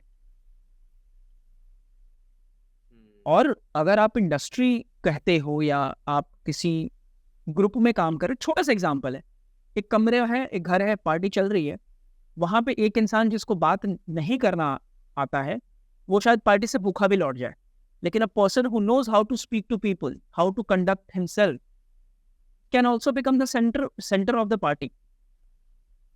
तो वो आप कैसे एक्सपेक्ट कर रहे हो कि जहां पर एक इंडस्ट्री में 5,000 लोग काम कर रहे हैं और ये 5,000 लोगों को TCS का अपॉइंटमेंट लेटर नहीं आया है कि चलो बेटा तुम्हारी नौकरी लगी आ जाओ, ये सारे कुछ ना कुछ छोड़ के आए हैं। Everyone has their belief system, their idea, क्योंकि वो अपनी फैमिली में एक अलग थे इंसान। वो यूं ये सारे जो मिले हैं ना यहाँ पे, सब यूनिक मिले हैं, अपने अपने घर के, अपने अपने मोहल्ले के। कोई लड़का आया है जिसको मोहल्ले में किसी ने बोला है कि बेटा तू हीरो बन सकता है, वो वहां चला गया। कोई बेसुरा गाता था पर वो फैमिली में सबसे अच्छा गाता था, तो उसको बोला कि तू सिंगर बन जाएगा। कोई लिखता था तो उस तरह से तो बहुत इंटरेस्टिंग है। मैं तो ये बोलता हूँ कि पूरी दुनिया जो इमोशन 1 साल में जीती है, हमारे इंडस्ट्री में हम वो 1 महीने में जीते हैं। 1 दिन में इतने फ्लक्चुएशंस होते हैं ना। मैं बता रहा हूँ रवि, सेम डे मेरा गाना टॉप 50 में 32वें नंबर पे आता है साल के। गाना तो बताओ यार। मैं and at the same time मेरे हाथ में जो प्रोजेक्ट है लिरिक्स का, दूसरी तरफ मैसेज आ रहा है कि यार ये नहीं हो पा रहा है, it's not working out. So this is the gap. मतलब गैप क्या, एक ही दिन में आप, दिन में अभी इससे पहले मैं 3 स्क्रिप्ट्स पे काम कर रहा था, उसके बाद I went out for coffee, I came here, I join the call, इसके बाद में फिर मेरी एक मीटिंग है। सो एक दिन में आप इतनी चीजें कर रहे हो कि आप बहुत कुछ जी लेते हो बहुत कम टाइम में। समझ रहा हूँ मैं यहाँ तक फील कर पा रहा हूँ क्या क्या चल रहा है उधर। मुंबई एक अलग तरीके से आप पे थपेड़े मारती है, मैं समझ सकता हूँ। वो बहुत सी किस्से कहानी सुन चुका हूँ, क्योंकि मेरे काफी जानकार रहे हैं जो मुंबई से होकर आ गए हैं वापस, और मुंबई में रहकर मुझे बताते भी रहते हैं कि यार यहाँ पे ये चल रहा है, ये हो रहा है। तो मिली जुली कहानियां मिली है, ऐसा भी नहीं है कि हमेशा नेगेटिव कहानियां ही मिली है, पॉजिटिव कहानियां मिली हैं कि हाँ यार अच्छे लोग हैं, सपोर्टिव हैं, सिखाते हैं, बहुत कुछ सीखने को मिलता है। तो ये मत सोचना कि यार आज मैं मुंबई की बस बुराई करे जा रहा हूँ तो मैं नेगेटिव हो गया। पर ये परसेप्शन है ना, ये परसेप्शन है, क्योंकि आपने भी जब बोला कि बहुत सारे दोस्तों से कहानियां सुनी हैं जो आ चुके हैं, तो वो आ चुका इंसान जो यहाँ है, जो एक्चुअली अच्छा कर रहा है, जो खेल रहा है, उससे भी बात होनी चाहिए, उससे भी बात करके देखो कि क्या है। ऐसा नहीं है कि सब बहुत अच्छा है और ऐसा भी नहीं कि सब बहुत बुरा है। जितना जो समाज का जो जो स्पेक्ट्रम पे चल रहा है वैसे ही चीजें चल रही हैं। कुछ चीजें बहुत अच्छी हैं, कुछ चीजें बहुत बुरी हैं, कुछ चीजें हैं जो लगता है कि यार ये तो नहीं कर सकते, और कुछ लगता है कि यार ये तो करना ही है। मतलब I am the most excited when I am working with right people, with right people is also. और वो राइट का मतलब सही और गलत नहीं है, राइट का मतलब है कि क्या मेरे सुर मिल रहे हैं इस इंसान के साथ। एक गाने पे हम लोग काम कर रहे थे और वो क्रैक नहीं हो रहा था, सेकंड अंतरा क्रैक ही नहीं हो रहा है, डायरेक्टर बोल रहा है और वो भी दोस्त कह रहे नहीं यार इसको थोड़ा ऐसे ये वाली लेयर लेके आते हैं, ये हो रहा है, म्यूजिक डायरेक्टर ऐसे बैठा है, मैं बैठा हूँ, और मैं वल्नरेबल हो रहा हूँ कि यार ये हो नहीं रहा है क्या, कैसे नहीं हो रहा है। And being vulnerable is very important for me in the process. If I can't be vulnerable in front of my collaborators, there is no point of collaboration. तो मैंने बोला कि यार ये हो नहीं रहा है क्या, ये गलत कर दिया ना। Then the music director said कि नीरज यार गलत सही तो है ही नहीं ना, अप्रोप्रिएट और इनअप्रोप्रिएट है कि इस कॉन्टेक्स्ट में ये लाइन जाएगी, हाँ इस कॉन्टेक्स्ट में ये लाइन जाएगी नहीं। हम लोग हमेशा इधर उठा के या तो बता दो हमें या तो सही है या गलत है। अरे नहीं ऐसा नहीं है, लाइफ ऐसी नहीं होती है। सही कह रहे हो। काफी ज्यादा आज बॉलीवुड की बातें हो गई, वैसे इसका टाइटल भी अच्छा सा मिल जाएगा मेरे को। ज्यादा इंटेंस तो नहीं हो गया, मतलब मैं थोड़ा सा ना, मैं तो ये पूरा और आपका समझ चुका था, मैं आप पे रिसर्च कर चुका हूँ ऑलरेडी। आपको क्या लग रहा है? मैं बहुत बहुत डिटेल तरीके से समझता हूँ इंसान को, देखता हूँ इसको कौन सी बात पे हंसी आएगी, किस बात पे ये सीरियस हो जाएगा, ये किस बात पे ऐसी बात बोल जाएंगे जो कि यार मुझे सीखने को कुछ मिल जाएगा। मैं समझ जाता हूँ, इतना तो हो रहा है। ये सुपर पावर है मेरी, ये सुपर पावर है। मुझे वो डॉक भेज देना, मैं भी अपने बारे में सीख जाऊंगा 2-4 चीजें। हाँ यार, तो है ना, एक और क्वेश्चन था मेरा कि हाँ जी, आप टीवीएफ को देखते होगे। टीवीएफ जो कि यार मतलब कमाल से कमाल सीरीज, कमाल से कमाल चीजें मतलब देखने को मिलती है। जैसे कि गुल्लक हो गई, टीवीएफ की है। परमानेंट रूममेट्स आई थी जो इंडिया की पहली वेब सीरीज थी जो मैंने देखी थी यार, वो कितनी खूबसूरत थी अपने आप में, इतनी सिंपल, इतनी कमाल की कैसे हो सकती है कोई चीज कि आपको मतलब एक वो फीलिंग छोड़ गई थी मेरे साथ कि यार क्या है ये, मतलब वेब सीरीज का एक टेस्ट मिल गया था कि यार ऐसा भी कुछ होता है क्या। That was the first web series of India that ever या और जैसे टीवीएफ के पिक्चर्स हो गई, एस्पायरेंट्स हो गई, इतने कमाल की बना देते हैं लोग। तो आपको क्या लगता है टीवीएफ के पास क्या है ऐसा खास जो वो ऐसी मैजिक क्रिएट कर पाते हैं, वो भी हर बार डिलीवर कर पाते हैं? तो श्रेयांश पांडे शेरी जो कि क्रिएटिव हेड हैं टीवीएफ के, is a very good friend. और जब मैं शेरी से मिला था पहली बार तो मैंने भी यही पूछा था कि कैसे कर लेते हो यार तुम लोग, मतलब हर बार कैसे कर लेते। तो दो चीजें हैं किसी भी अच्छी चीज के ना। एक चीज है जो आप जान सकते हो, जो डाइसेक्ट करके समझ सकते हो कि ये चीजें ठीक की, and there is one part with art which is always a mystery, that is the byproduct of ये है। समझ रहे हो? मेरे यहाँ तक क्लियर है? हाँ, समझ में आ रहा है। हाँ, तो शेरी मुस्कुराया, और वो मुस्कुराहट में वो चीज थी कि यार पता नहीं, the unknown part. But the known part was कि नीरज भाई हम लोग लिखते हैं, बहुत सारा लिखते हैं, फिर पूरे रूम में रूम को सुनाते हैं, सबका फीडबैक लेते हैं। स्टाफ उसमें जो टीवीएफ का स्टाफ है, जो इंसान वहाँ पे चाय पिला रहा है, कॉफ़ी सर्व कर रहा है, वो भी आता है, बैठता है, हम सबसे पूछते हैं, और ये प्रोसेस बार-बार हर ड्राफ्ट में होता है कि इज़ इट वर्किंग, क्या काम किया, क्या काम नहीं किया, चलो इसको निकाल के फेंक देते हैं, चलो यहाँ पे कुछ नई चीज़ लाते हैं। तो ये एक प्रोसेस है जो उनका काम करता है। दूसरी चीज़ जो मैंने नोटिस की है, ये मुझे शरी ने बताई नहीं, पर ये अंडरस्टैंडिंग है मेरी कि टीवीएफ हमेशा एक नया वर्ल्ड पकड़ता है। वो चाहे कोटा फैक्ट्री का वर्ल्ड हो, तो आपने ये पकड़ लिया, एस्पिरेंट्स का एक वर्ल्ड है, पिक्चर्स का वर्ल्ड है जो स्टार्टअप वर्ल्ड है, परमानेंट रूममेट्स का एक वर्ल्ड है जहाँ पे 2 लोग हैं, और मतलब उसका एक वर्ल्ड नहीं बोलूँगा, it has a world of its own, but mostly उनका जो वर्ल्ड होता है वो बड़ा इंटरेस्टिंग होता है और उसमें पूरी तरह से घुस जाते हैं। तो वो the more personal you go, the more universal it becomes. So I think ये 2 चीज़ें हैं, और अच्छी चीज़ है कि टीवीएफ के साथ एक चीज़ और काम करती है और करती आई है कि वहाँ पे एवरीबॉडी ओन्स देयर थिंग, कि यार ये तो करना ही है। और अरुणाव जो है वो पुश कर देते हैं कई बार, मतलब दीपक जो हैं जिन्होंने पंचायत डायरेक्ट किया है, उसके पहले उन्होंने एक series permanent roommates I think, या दैट ओनली ही डायरेक्टेड, तो उनको ढकेल दिया गया था कि तुम डायरेक्ट कर रहे हो, जाओ, and then whatever is required that person is backed with. तो ये 2-3 चीज़ें हैं। कॉस्ट कब रखते हैं वो, उनके पास वो एक्सपेरिमेंटल स्पेस बहुत ज़्यादा था जब शुरू में आए थे, so they figured out their things. तो मुझे ये लगता है कि ये सब प्रोसेस है जो टीवीएफ के काम को अच्छा तो बनाता है। तो क्या लगता है अब ये जो दौर आ रहा है, धीरे-धीरे करके लोग मूवीज़ से दूर होंगे और वेब सीरीज़ की तरफ ज़्यादा जाएँगे? जैसे ओटीटी का अब एक दौर चल रहा है, आप देख रहे हैं थिएटर में लोग कम जाते हैं, ओटीटी पे फ़िल्म आने का इंतज़ार करते हैं कि यार जैसे मैं भी हूँ, कई बार देखता हूँ कि नहीं यार, थिएटर का मज़ा जब है जब कि वीएफएक्स हैं बहुत खतरनाक, बहुत ही कमाल का वो बैकग्राउंड स्कोर है, कुछ ऐसा है जो कि यहाँ आप एक्सपीरियंस नहीं कर सकते घर बैठे, तब ठीक है। तो आपको क्या लगता है किस तरफ जा रहा है ये ट्रेंड, लाइक ओटीटी की तरफ जा रहा है या फिर अभी भी वो बैलेंस बना रहेगा कि थिएटर में भी लोग जाएँगे और ओटीटी तो रहेगा ही रहेगा? कम तो होगा, और वो होता हुआ दिख भी रहा है। कम तो होगा क्योंकि लोगों को पेंडेमिक के बाद आदत पड़ गई है अपने घर में चीज़ें देखने की। Nobody wants to spend 2500 for a family to watch a film, जब वो ऑलरेडी अपने घर पे उसको बड़ी स्क्रीन्स बड़ी होने लगी हैं। लोगों की को बाहर निकलने का वो नहीं है कि एक फिल्म के लिए पूरा कभी-कभी जाएँगे लोग, बिल्कुल, जैसे नाटक देखने जाते हैं लोग, लाइव परफॉर्मेंसेस देखने जाते हैं, उस तरह से जाएँगे। बट हाँ, ओटीटी ने ये किया तो है, लोगों तक चीज़ें पहुँचा दी हैं। दैट डज़न्ट मीन कि जनता का टेस्ट बहुत अच्छा हो गया है। मैं ये नहीं बोलूँगा कि अब तो इनको नई चीज़ समझ में आ गई है, नहीं, जनता उधर भी एनिमल ही देख रही है। या तो ये है, ये मुझे लगता है।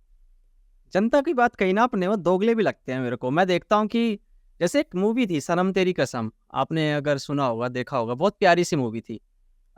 सनम तेरी कसम नहीं था, हाँ, नहीं नहीं, देखा? मुझ तक नहीं पहुँच पाई। अच्छा, नहीं पहुँची। देखा, ये वही तो बात है कि नहीं पहुँची। बड़ी प्यारी सी लव स्टोरी लगी मेरे को, क्योंकि मेरे को चैलेंज दिया था एक बंदे ने कि तू देखियो मूवी और तू रोएगा आखिर में। तो मैंने कहा है ऐसा आज तक मेरे साथ होता है कि मैं जल्दी रो ही नहीं पाता, मतलब कोई भी मूवी हो मैं कहता हूँ हाँ ये फिल्म ही तो है, स्टोरी तो है, फिक्शन ही तो है, जैन है। तो उसने चैलेंज दिया मेरे को तो उसने चैलेंज दिया मेरे को और मैंने कहा ठीक है मैं देखता हूँ एक दिन। मैं एक दिन बैठा बड़े अच्छे मूड में, और जब मैं एक सीन होता है उसमें स्पॉइल नहीं करूंगा, वो सीन ऐसा था, 2 सीन थे ऐसे हमें नहीं बता दो, आई माइट नॉट लाइक, मुझे फ़र्क नहीं पड़ता स्पॉयलर्स। अच्छा नहीं बंदे भी, चलो ठीक है। एक में क्या होता है, जो मेन जो अपना हीरो होता है वो अपने बाप को गले लगाता है, ठीक है। वहां मैं बहुत बुरी तरीके से रोया था, कभी भी किसी बाप बेटे की सीन पर मैं इतना यहाँ मेरे चोक हो रहा था और मैंने पॉज किया और मैं बहुत देर तक साइड में जाके ना बहुत देर तक खुद को संभाला। फिर सेकंड सीन में वो जो मेन लड़की होती है वो मर जाती है, तो वहां पे ना बंदे अच्छे मेरे किराएदार तक रो रहा था यार। मैंने एक दिन आया था, मेरा किराएदार जो कि हट्टा कट्टा इंसान है, एकदम माचो, एकदम होता है ना वो हरियाणवी एकदम ठेठ, मैं कौन रुलाएगा मेरे को बताना, वो देख के आंसू पोंछ रहा है। मैंने क्या देख रहा है तू? कह रहा भाई मूवी। मैंने कहा दिखा। कह रहा ये क्यों देखी यार तूने? तो ऐसी मूवी जब फिल्म में इस थिएटर पे आई थी, बहुत खूबसूरत मूवी थी, बहुत अच्छे से लिखा था, तो ये मूवी चली नहीं। और इसके एक्टर के जो कोई नई मूवी आ रही थी तो उसके रील पर लोग कह रहे थे प्लीज सनम तेरी कसम को रिलीज करा दो थिएटर में, वो बहुत अच्छी मूवी थी, ठीक है, बहुत ही अंडररेटेड है। अरे मेरा मन कर रहा है गालियां दे दूं, क्या हुआ, इंटरनेट जा रहा है? नहीं मैं देख रहा हूँ कि एक बार आई एम जस्ट गूगलिंग सनम तेरी कसम। हाँ अच्छा तो जो 2016 की हाँ फिल्म है। हाँ, वो बंदे कह रहे दोबारा रिलीज ओ कराओ। अरे तो हर्ष है इसमें, ओके। हाँ, हर्षवर्धन, हाँ हर्षवर्धन, नाम याद नहीं आता। और एक पाकिस्तान की एक्ट्रेस है ये, जो जो भी थी। तो ठीक है। अब लोग कह रहे हैं रिलीज कराओ भाई दोबारा, अंडररेटेड। अबे उसने गाली दे रखी है हर्षवर्धन ने किसी को, कि सालो जब थिएटर में रिलीज की जाती तुम्हारी पहुंचते नहीं हो तुम वहां पे यार, ठीक है, फ्लॉप हो जाती है, हम लोग को जवाब देना पड़ता है, अच्छी से अच्छी चीज, हमारा मनोबल टूट जाता है। और तुम अब कह रहे हो भाई वो तो अच्छी मूवी, गैंग्स्टर वसेपुर के साथ यही हुआ। अब कहते हैं भाई दोबारा रिलीज कराओ, अच्छी मूवी है, मतलब गैंग्स्टर वसेपुर को भी अगर आप hit, it was a sleeper हाँ हिट। हिट तो थी, बट अभी जो मीम्स वगैरह जो उसकी एक हाइप बनी हुई है ना, तो लोग कहते हैं एक बार रॉकस्टार जैसे रिलीज कराइए ना दोबारा, एक बार दोबारा उसको करा दो और फिर देख लो हम छप्पड़ 100 करोड़, 200 करोड़, 300 करोड़ के क्लब में पहुंचाते हैं कि नहीं, और पहुंचाएंगे, मुझे पता है, बिल्कुल पहुंचाएंगे। यार आपकी तो कम फॉलोइंग है यार। जैसे गुंडा, गुंडा का भी हुआ कि एक टाइम पे 2010 के आसपास गुंडा अचानक से लोग उसको आईएमडीबी पे, जो हॉस्टल के लड़के थे वो गए और आईएमडीबी पे रेट करना शुरू किया, और उस टाइम पे फेसबुक आया आया था, उस पे चीजें चल रही हैं, उसके फैन क्लब्स बन रहे हैं। गुंडा गुंडा भी गेम कल्ट। आपने आईएमडीबी बोला, ये आईएमडीबी हो गया और एक रॉटन टमेटोज का होता है, क्या ये हाँ जी।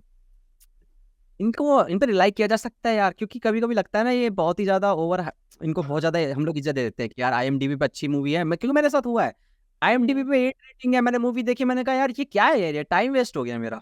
रॉटन tomato is good, IMDb is owned by Amazon. Jeff Bezos साले हाँ बोलो, अब बोलो, कंटिन्यू करो। हाँ, रॉटन टोमेटो इज गुड, उसकी क्रेडिबिलिटी काफी हद तक आप कर सकते हो। गुंडा को भी वही तो बोल रहा हूँ, रेट कर करके कुछ 9 के आसपास, आई डोंट नो कितना है, 8 से ऊपर ही रेटिंग है उसकी। तो मुझे नहीं लगता कि आईएमडीबी रेटिंग से बहुत, और बहुत चीज़ें होती हैं जो मार्केटिंग का भी पार्ट होती हैं, तो वहाँ पे अभी कोई फिल्म आई जो गवर्नमेंट के हिसाब से नहीं है तो उसको जाकर लोग रेट डाउन कर देंगे। कोई फिल्म आई जो गवर्नमेंट का पूरा प्रोपेगेंडा ही है तो उसको फिर जा जाके लोग, तो उस पर बहुत। रॉटन tomato is good, रॉटन tomato I have found consistent काफ़ी टाइम तक। वैसे मैं वैसे देखता नहीं हूँ फिल्में कि मुझे रेटिंग देख के देखना, मैं तो ट्रेलर में नहीं देखता हूँ। I am like, I hear about a film, I watch it, I surrender my self, और फिर देखता हूँ जो होता है। मैं आईएमडीबी पे काफी रिलाई करता हूँ यार, टाइम बहुत वेस्ट ना हो जाए, क्योंकि बहुत बिजी इंसान है, 2-2.5 घंटे। देखो रवि, टाइम तो वेस्ट होगा ही लाइफ में, इससे नहीं बच जैसे सकते। जैसे जैसे अभी हो रहा है हाँ, उसमें नहीं बच सकते। मतलब हम लोग इतना ज्यादा उसके पीछे हैं कि ये वेस्ट ना हो जाए। अरे भाई अगर if you look at the grand scheme of things, life waste ही है। वो तो तुमने हम्म, अपने आप को 4 चीजों में बता रखा है कि ये बड़ा इंपॉर्टेंट है, ये बड़ा, मरने वाले हो भाई। तो जस्ट मेक श्योर कि जो टाइम वेस्ट हो रहा है वो तुम्हारे हिसाब से हो, बस टाइम तो वेस्ट होगा। हाँ तो यार थोड़ा सीरियस मुद्दे पे आने वाला था मैं यार, आपने बहुत भटका दिया कि आपने बोला कि जो प्रोपेगेंडा मूवीज होती हैं उनके साथ छेड़खानी की जाती है, ठीक है।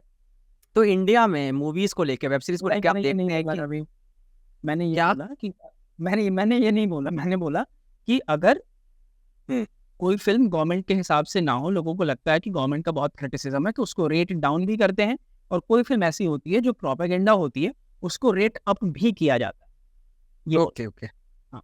सॉरी सॉरी सॉरी, डिस्टॉर्ट कर दिया मैंने थोड़ा, उसके लिए सॉरी। हाँ, वो कॉन्टेक्स्ट फ्रीडम, सही से ठीक है। हाँ हाँ मैं समझ रहा हूँ, लोग ना गलत मतलब निकाल लेते हैं। हमने अभी बात करी है, आईक्यू बहुत कम है लोगों का, प्रोसेस जल्दी करते नहीं है वो तो फ्रीडम ऑफ स्पीच और एक्सप्रेशन को लेके आपका क्या कहना है? लाइक इंडिया में आप देखते हैं कि यार इंसान किसी भी चीज को लेकर ऑफेंड हो जाए पता ही नहीं चलता। आप देखते हैं कि यार आप, आपने एक बार सुना था ये मिंत्रा के साथ हुआ था, मिंत्रा के लोगों के साथ, किसके पास इतना खाली टाइम है कि वो ये कहे भाई मुझे एम वजाइना की तरह लग रहा है यार, मतलब कैसे कोई बंदा ऐसा सोच सकता है? और फिर कलेश हो जाता है। ऐसे मूवीज के अंदर देखेंगे भाई ये वाला पार्टिकुलर सीन था, इस पार्टिकुलर में ये धर्म पे मजाक उड़ाया जा रहा है, इसमें ये सेंटिमेंट्स हट हो गए। तो यार और बाहर देखते हो आप, अगर बाहर की वेब सीरीज को आप देखोगे, मैं ऐसे ऐसे चीज दिखा दूंगा। फैमिली गाय नाम का एक शो है, देख लो भाई, जिस जो लोग ऑफेंड हो जाते हैं मैं उनको चैलेंज करता हूँ, जाओ देखो, किस कंट्री का मजाक नहीं उड़ाया, किस धर्म का मजाक नहीं उड़ाया, किस कम्युनिटी का मजाक नहीं उड़ाया उन्होंने, और वो शो आज भी चल रहा है सक्सेसफुली। तो इंडिया में ऐसा क्या है यार कि ये सब चीजें हो नहीं पाती, लोग पचा नहीं पाते, डाइजेस्ट नहीं होता उनसे। I think it is not a bug, it is a feature. Okay. जब हम ये सोचते हैं कि कैसे भी ये इंसान किसके पास इतना टाइम है जो ये ऐसी चीज़ें ढूँढ रहा है, तो वो टाइम एक्चुअली उसको दिया जा रहा है, उसको प्लांट किया जा रहा है, उसको बताया जा रहा है कि तुम्हारा काम ही यही है। वो टाइम वेस्ट नहीं कर रहा है। हुँ। जो एक किसी भी जगह पे कोई भी आर्ट की अगर मैं बात करूँ या कल्चर की बात करूँ, वो तब ही पनपता है जब उसको एक वहाँ की जो गवर्नमेंट है वो सपोर्ट करती है इन विच एवर वे। आप अगर राइटिंग की बात पे हम बात कर रहे थे ना, कितने सारी जगहों पे आपने सुना कि राइटर्स को ग्रांट दे रही है गवर्नमेंट की, जाओ ये लो 5 लाख रुपए 10 लाख रुपए और यहाँ पे जाके इस चीज को लिख के लाओ। नहीं होता है वो इंडिया में। उसी चीज को अगर मैं दूसरी साइड लेकर चला जाऊं तो ये जो प्रोपेगेंडा और ये पूरा पूरा का पूरा माइंडसेट बनाया जाता है कि लोगों को प्रॉब्लम नहीं हो रही थी, लोगों को दिखाया कि देखो तुम्हें इससे प्रॉब्लम होनी चाहिए। तो it is not a bug, it is a feature कि आपको किया जा रहा है कि यार इस तरफ देखो, अरे एक सेकंड इधर कहाँ देख रहे हो, इधर देखोगे बेरोजगारी दिख जाएगी भाई, इधर देखो इधर देखो, इधर ये प्रॉब्लम है, यहाँ पे ये आदमी तो अंडा खा रहा है। स्कूल में बच्चों को हम मिड डे मील में अंडा नहीं दे रहे हैं, और इंडिया जो प्रोटीन कंजम्पशन की रैंक में सबसे नीचे है, हमारे यहाँ प्रोटीन कंजम्पशन नहीं मिल पा रहा है बच्चों को, और हम अंडा रोक रहे हैं बच्चों का। तो ये मुझे तो फीचर लगता है, मुझे कोई कोइंसिडेंट नहीं लगता। मुझे भी पहले लगता था कि यार किसके लोगों के पास इतना टाइम कैसे है। लोगों के पास टाइम है लेकिन उनके लिए काम भी है कि अच्छा हमारा तो धर्म खराब हो रहा है ना, हमारी हमारी संस्कृति तो बर्बाद हो रही है ना, क्योंकि लोगों ने आपने लोगों को रोजगार नहीं दिया है, आपने लोगों को कोई और चीज नहीं दी है, उनको बस प्राइड दिया है। प्राइड देने में बहुत टाइम नहीं लगता है। तो मैं अगर अच्छा फील कराना हो मुझे रवि को, मैं बोलूँ यार कितना बढ़िया माइक लगाया तुमने, कितना बढ़िया हेडफोन लगाया, कितना बढ़िया, you should be proud of it. हाँ भूखे हो तो क्या हुआ, भूखे हो तो क्या हुआ। तो वो तो मुझे पार्ट ऑफ सिस्टम लगता है यार, मुझे नहीं लगता है कि रैंडम है ये। मैं एग्री करता हूँ। मुझे लगता है कि ना जो प्रिविलेज है ना बाहर के लोगों को वेस्ट में, वो इतने हैं मतलब संतुष्ट अपनी जिंदगी से कि वो बाहर जाकर 2 जोक सुन के घर वापस आ जाएंगे, उनको उस जोक से फर्क नहीं पड़ेगा, क्योंकि उनकी या जो आइडेंटिटी है ना, उन्होंने उस चीज से अटैच ही नहीं कर रखी। उनकी पहचान किसी और चीज से बनती है, उसका सेंटर कुछ और है। जो भी उनकी लाइफ में इर्द गिर्द चलता है वो बाद में आता है, मेरे हिसाब से ये है। तो क्या लगता है ये होगा, कुछ वक्त आएगा जब लोग समझ पाएंगे भाई ये तो आर्ट है बस यार, और कुछ नहीं है। जोक को जोक की तरह लो, कैंसिल मत करो, जेल में मत डालो इन्हें, आर्टिस्ट को। ये हमेशा से होता आया है। किसी हम अपने प्राइम में हैं अभी उम्र के, और हम देख रहे हैं कि ऑफ कोर्स इतनी चीजें हो रही हैं तो हमें यह चीज अफेक्ट कर रही है। ये हमेशा ऐसे चलेगा, कम होगा फिर ज्यादा होगा, फिर कम होगा फिर ज्यादा होगा। ये हमेशा से ऐसे चलता है यार रवि। मैं ये नहीं, बिल्कुल इसका मतलब ये नहीं है कि मैं बोल रहा हूँ कि जो चल रहा है वो ठीक चल रहा है। बिल्कुल ठीक नहीं चल रहा है। कांदीवली में मैं रहता था 2019-20 में, जब लॉकडाउन था उस टाइम पे मैंने पढ़ी थी कामू की द प्लेग। मुझे पहले पढ़नी थी, मैं कि यार इतनी बढ़िया किताब है, पढ़ेंगे। प्लेग के बारे में है। फ्रांस में 100 साल पहले एग्जैक्टली लगभग प्लेग आया, और वहाँ पे लोग कैसे रिएक्ट कर रहे थे, क्या कर रहे थे, और किस तरह से गवर्नमेंट रिएक्ट कर रही थी, किस तरह से रिलीजियस लीडर्स रिएक्ट कर रहे थे। मैंने कोरोना के टाइम पे वो किताब पढ़ी and didn't like it. Reason being हम एग्जैक्टली वही जी रहे थे जो किताब में लिखा हुआ था। So it was not fiction anymore, it was not any other dystopian reality anymore. और मैंने देखा कि एक सेकंड, 100 साल पहले लोग जैसा बिहेव कर रहे थे एक पेंडेमिक के दौरान, एग्जैक्टली वैसा ही बिहेव कर रहे हैं। तो मोटे मोटे तौर पर चीजें बदली नहीं है, and it was very disappointing. हम कपड़े बदल लेते हैं, हम चश्मा बदल लेते हैं, हम टेक्नोलॉजी तो बहुत बदल ली हमने, लेकिन सेंटर ऑफ ह्यूमन इमोशन जो है ना वो हम, क्योंकि है ना अभी रेप्टिलियन जो हमारा जो सर्वाइवल वाला हमारा दिमाग है वो तो है ना पीछे, वो भी एग्जिस्ट करता है, ये भी एग्जिस्ट करता है। और हमेशा से उतने ही लोग होंगे, वो 10 लोग ही होंगे 100 लोगों में से, या 7 लोग ही होंगे जो बोलेंगे कि यार ये गलत है, ये चेंज होना चाहिए, और उतने लोग काफी है। बाकी लोगों को काम पे जाना है भाई, जाने दो उनको काम पे। हम यहाँ पे एक इंटरनेट कनेक्शन के साथ हेडफोन लगाकर ये बातें कर लेते हैं, लेकिन जब मैं अपने गांव जाता हूँ कोरोना के टाइम पर, मुझे समझ में आता है कि सिस्टमेटिकली इन लोगों से चीज़ें छीनी गई हैं। सरकार यहाँ तक नहीं पहुंच पाई है या पहुंचना ही नहीं चाहती, तो फिर वो कोरोना के टाइम पे वैक्सीन लेने से पहले उनको लगता है कि कोरोना माई की मूर्ति बना लेते हैं और उसकी पूजा कर लेते हैं, शायद वो हमें रिलीफ दे देगा। तो थोड़ा सा मतलब मेरा पॉइंट ऑफ व्यू ये है, एम्पैथेटिक है थोड़ा चीज़ों को लेके कि यार एक सेकंड, हमेशा कोई ज़रूरी नहीं है कि लोग ही विलन हो। सिस्टम है, उसमें इस तरह से चीज़ें चल रही हैं। सुधीर मिश्रा के शब्दों में, अगर औरंगजेब आएगा तो संगीत जाएगा, तानसेन आएगा, सॉरी अकबर आएगा तो तानसेन गाएगा। बहुत डिपेंड करता है कि who is ruling, who is in, फिर उसमें आप चीज़ें कर रहे हो। काफी भारी भरकम बातें हो गई, तभी इंटरनेट मैंने भी प्रोसेस एक्सपेक्ट नहीं करने में किया था टाइम यार। लग रहा है। मैंने भी एक्सपेक्ट नहीं किया था ये इस तरफ जाएगा, बट हाँ यही तो है कमाल पॉडकास्ट का यार, कहीं भी चला जाता है। मैं भी पता है कुछ सोच के आया था कि यार ये बातें कर लूंगा, किसी और ही टेंजेंट को पकड़ लिया तो मैंने कहा जाने कर तो लो भाई। कर लो, कोई बात नहीं, उस बारे में भी हम सेगमेंट कर लेते अच्छा। हैं ये एक। हाँ अच्छा हाँ, तो कुछ राइटर्स के लिए क्वेश्चन पूछने थे जो अभी राइटिंग वगैरह करते हैं। मान लो वोकैबुलरी एक्सपेंड करनी है मेरे को यार, मेरे पास शब्दों के, जैसे जावेद अख्तर को भी आपने एक बार सुना था कि ईंट कम होगी तो छोटा मकान बनेगा, भाई तो ईंट बढ़ाओ ताकि बड़ा मकान बना पाओ। तो कैसे शब्द भंडारों के कोश के अंदर मैं उन शब्दों को लेके आऊँ नए, और जल्दी जल्दी याद भी रखूँ, मेमोराइज भी रखूँ, मतलब मेमोराइज कर लूँ और उसके बाद उनको सही जगह पे यूज भी कर पाऊँ सही वक्त पे। तो इसमें 3 चीज़ें हैं कि कैसे बढ़ाएं, कैसे याद रखें और कैसे यूज करें। इन दोनों पे हमें फोकस नहीं करना है, हमें सिर्फ इस पे चीज करनी है कि हम कैसे बढ़ाएं।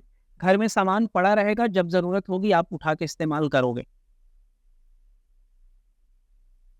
आपको जब आग लगती है तो आप बुझाने के लिए वही सामान लेके आते हो जिसकी जरूरत है। आप ये तेल। सोचते हो कि अरे चलो यार इस वाले तेल तो ये प्रेशर रहता है जब हम कोई भी नई चीज सीख रहे होते हैं ना, कि इसको इम्प्लीमेंट कैसे करेंगे। मेरे एक्सपीरियंस से मैंने सीखा है कि भूल जाओ अबाउट इम्प्लीकेशन, सीखते रहो। It becomes a part of, you start to utilise it when it becomes a part of your subconscious memory. ये पूरा सेंटेंस मैंने अंग्रेजी में बोल दिया, लेकिन जब मैं 9वीं क्लास में पढ़ता था मुझे मुश्किल होती थी एक 3 शब्द का सेंटेंस ठीक से फॉर्म करने में। लेकिन धीरे धीरे धीरे धीरे वर्ड सीखते सीखते सीखते जब वो सबकॉन्शियस का पार्ट बन गया, then you can switch between the languages, Hindi, English, Bhojpuri, कैसे भी जा सकते हो। तो वैसा है, अब सीखो, बहुत वैरायटी पढ़ो। प्रैक्टिकल तरीका मैं बता रहा हूँ ये ज्ञान देने के बाद, कि आपको किताबें उठानी है अलग अलग डेकेड्स से। आप 3 राइटर उठाओ जो अभी लिख रहे हैं 2000 के बाद के, 3 राइटर उठाओ जो 1980s टू 2000s के बीच में लिख रहे थे, 3 राइटर्स उठाओ जो 60 से 80s के बीच में लिख रहे थे। ज्यादा लग रहा है तो 40-40 साल का गैप ले लो, वो भी चलेगा, ठीक है। पिछले 100 साल में जितने राइटर्स ने लिखा है, ये करके 12-13 किताबें होंगी, 10 से 15 के बीच में लगा लेते हैं अभी के लिए for the sake of this discussion. पढ़ जाओ, समझ में आएगा किन किन राइटर्स ने किन किन चीजों को किस तरह से यूज किया है। उसमें से जो राइटर्स पसंद आए उनकी 2 किताबें पढ़ो। उसके बाद ये जब हो जाता है, और you can also include in this only,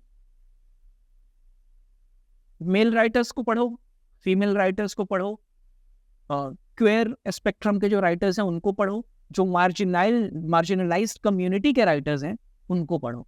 उससे क्या होगा, एक स्पेक्ट्रम खुलेगा। और वो आप करो, वो करने से धीरे धीरे धीरे धीरे चीजें होंगी। मुझे हिंदी की मात्राओं की बहुत दिक्कत थी, मुझे नहीं समझ में आता था, जबकि मैं 10वीं तक हिंदी मीडियम में पढ़ा हूँ और मैं बिहारी हूँ, तो हमारा श और स का बहुत प्रॉब्लम था। तो बिहार में कहाँ से हुआ? मैं बक्सर। बक्सर तो यूपी और बिहार के बॉर्डर पे ही है लगभग लगभग। हाँ मतलब बिहार के अंदर आता है, you cross Ganga and Buxar, और you cross Ganga you out of. तो हमारा श और स का प्रॉब्लम था, उस पर काम किया कॉन्शियसली लगातार, और वो पढ़ पढ़ के आता है लास्ट तक। इनफैक्ट मैं बॉम्बे आ गया था, बॉम्बे आने के बाद 2 साल लगा है मुझे की और की में डिफरेंस, छोटी की और बड़ी की का difference. And I am Hindi writer.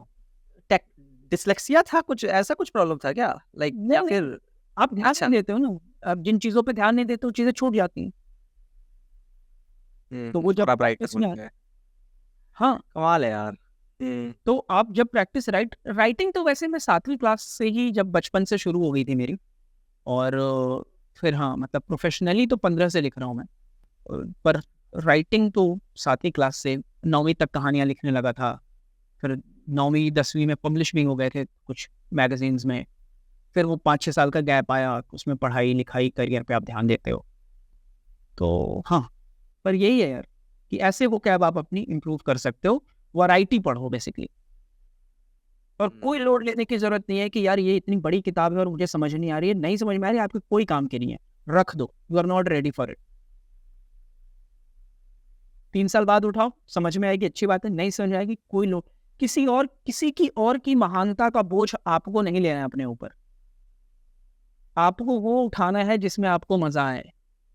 Titanic देखने की कोई जरूरत नहीं है अगर साजन पसंद आ रही है तो, और वो टाइटैनिक पसंद नहीं आ रही है तो देखो साजन यार, दैट इज योर वॉइस।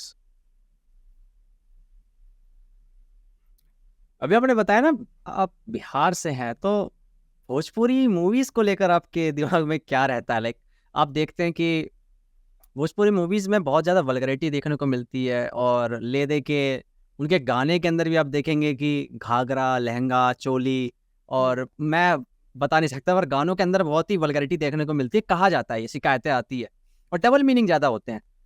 तो आपको लगता है कि कभी ट्रेंड चेंज होगा? क्योंकि एक इमेज खराब हो जाती है इससे यार, कि एक पार्टिकुलर फिल्म इंडस्ट्री नहीं बोलूँगा, एक पार्टिकुलर स्टेट से एक तरीके के गाने आ रहे हैं, कुछ आ नहीं रहा है ऐसा नया सुनने को नहीं मिल रहा है जो इंटरनेशनली पसंद किया जाए।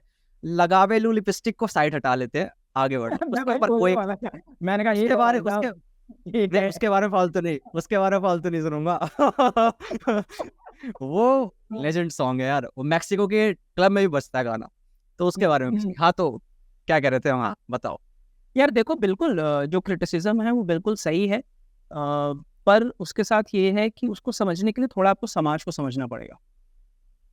समाज ये है, समाज बहुत गरीब है। आई वॉज लकी एनफ, मैं निकल पाया वहाँ से। बहुत सारे लोग नहीं निकल पाते। हम जब बचपन में जाते थे और जब गाने चल रहे होते थे, हमें गाने बंद करवाने पड़ते थे कि एक सेकंड, ये फैमिली के साथ जा रहे हैं, ये क्या गाना बज रहा है। और वो डबल मीनिंग गाने नहीं है, उनका वही मतलब है जो आप समझ रहे हो। There is no double meaning है, उसका मतलब ही वही है जो आप सोच रहे हो ना आपके दिमाग में। उसको सोचो, कुछ और आया क्या आपके दिमाग में? एक तो आया होगा सेक्स, दूसरा आया क्या कि एप्पल खा लेता हूँ, नहीं आया आपके दिमाग में ना, आपके दिमाग में आया जो सेक्स। रात दिया बुता के पिया क्या क्या किया। हाँ, तो उससे उससे एक ही चीज, वो थोड़ी है कि वो पानी की बोतलें भर के फ्रिज में रखने गया है, उसका ये मतलब थोड़ी है। तो उसको वही मतलब में टीम बना रहा था वो। हाँ। तो वो सिंगल मीनिंग है, खराब है, बहुत है। क्यों है? क्योंकि एक ऐसे स्टेट में जहाँ पे गरीबी इतनी है, गरीबी होगी, धर्म का बोलबाला होगा, धर्म का बोलबाला होगा, रिप्रेशन होगा, और सबसे पहले रिप्रेस्ड होंगे औरतों के अधिकार, लड़कों की इच्छाएं, और इनडायरेक्टली लोगों की सेक्सुअलिटी। और ये धर्म का तरीका है किसी चीज को कैद करने का, कि हम तुम्हें बताएंगे। इसलिए ब्रह्मचर्य पे इतना जोर है ना, कि भाई सेक्स मत कर लेना तुम, या जाके मास्टरबेशन मत कर लेना, क्योंकि they want to control that is the primal instinct. They don't want to control your food and basic control करना है उनको। वो कंट्रोल कर वो बताएंगे कि किस पूर्णिमा की रात में कब तुमको अपनी वाइफ के साथ सेक्स करना है तो बच्चा सही पैदा होगा। When I was growing up in Bihar, लड़के लड़कियों से बात नहीं करते, अभी भी नहीं करते होंगे, आई डोंट नो अभी क्या सिचुएशन। पूरा शहर में लड़के एक लाइन में जा रहे हैं, लड़कियां एक लाइन में जा रही हैं, लड़कियों से बात तक कर रहे हैं। मैं जब दिल्ली रहने लगा और मैं जब वहां जाता था, आई रिमेम्बर लोग मुझे बुला के पूछते थे कि अच्छा तुम्हारी कोई लड़की दोस्त है क्या, एंड आई वाज लाइक हाँ है। तो उसमें वो मजे लेने की कोशिश करते थे कि अच्छा लड़की दोस्त है, अच्छा ये है। और उसका रीजन ये है क्योंकि आपने उस पूरी की पूरी जनरेशन को डिप्राइव्ड रखा है आइडिया ऑफ रिलेशनशिप और सेक्स से। मेरे दादाजी के टाइम पे ये गाने नहीं थे, क्योंकि उनके टाइम पे हो रहा था, भर भर का सेक्स हो रहा था, लोगों के खूब सारे बच्चे थे, और उन बच्चों में भी ये था कि मोर्टेलिटी रेट इतना है तो भाई थोड़ा एक्स्ट्रा बना के रखो कि ये खराब हो गया तो बाकी इस्तेमाल कर। चलो यार 10 बच्चे, 5 मर गए तो 5 तो बचेंगे। ये सारा गंद जो फैला है वो मेरे माँ बाप की जनरेशन के बाद और मेरी जनरेशन के बीच में फैला है।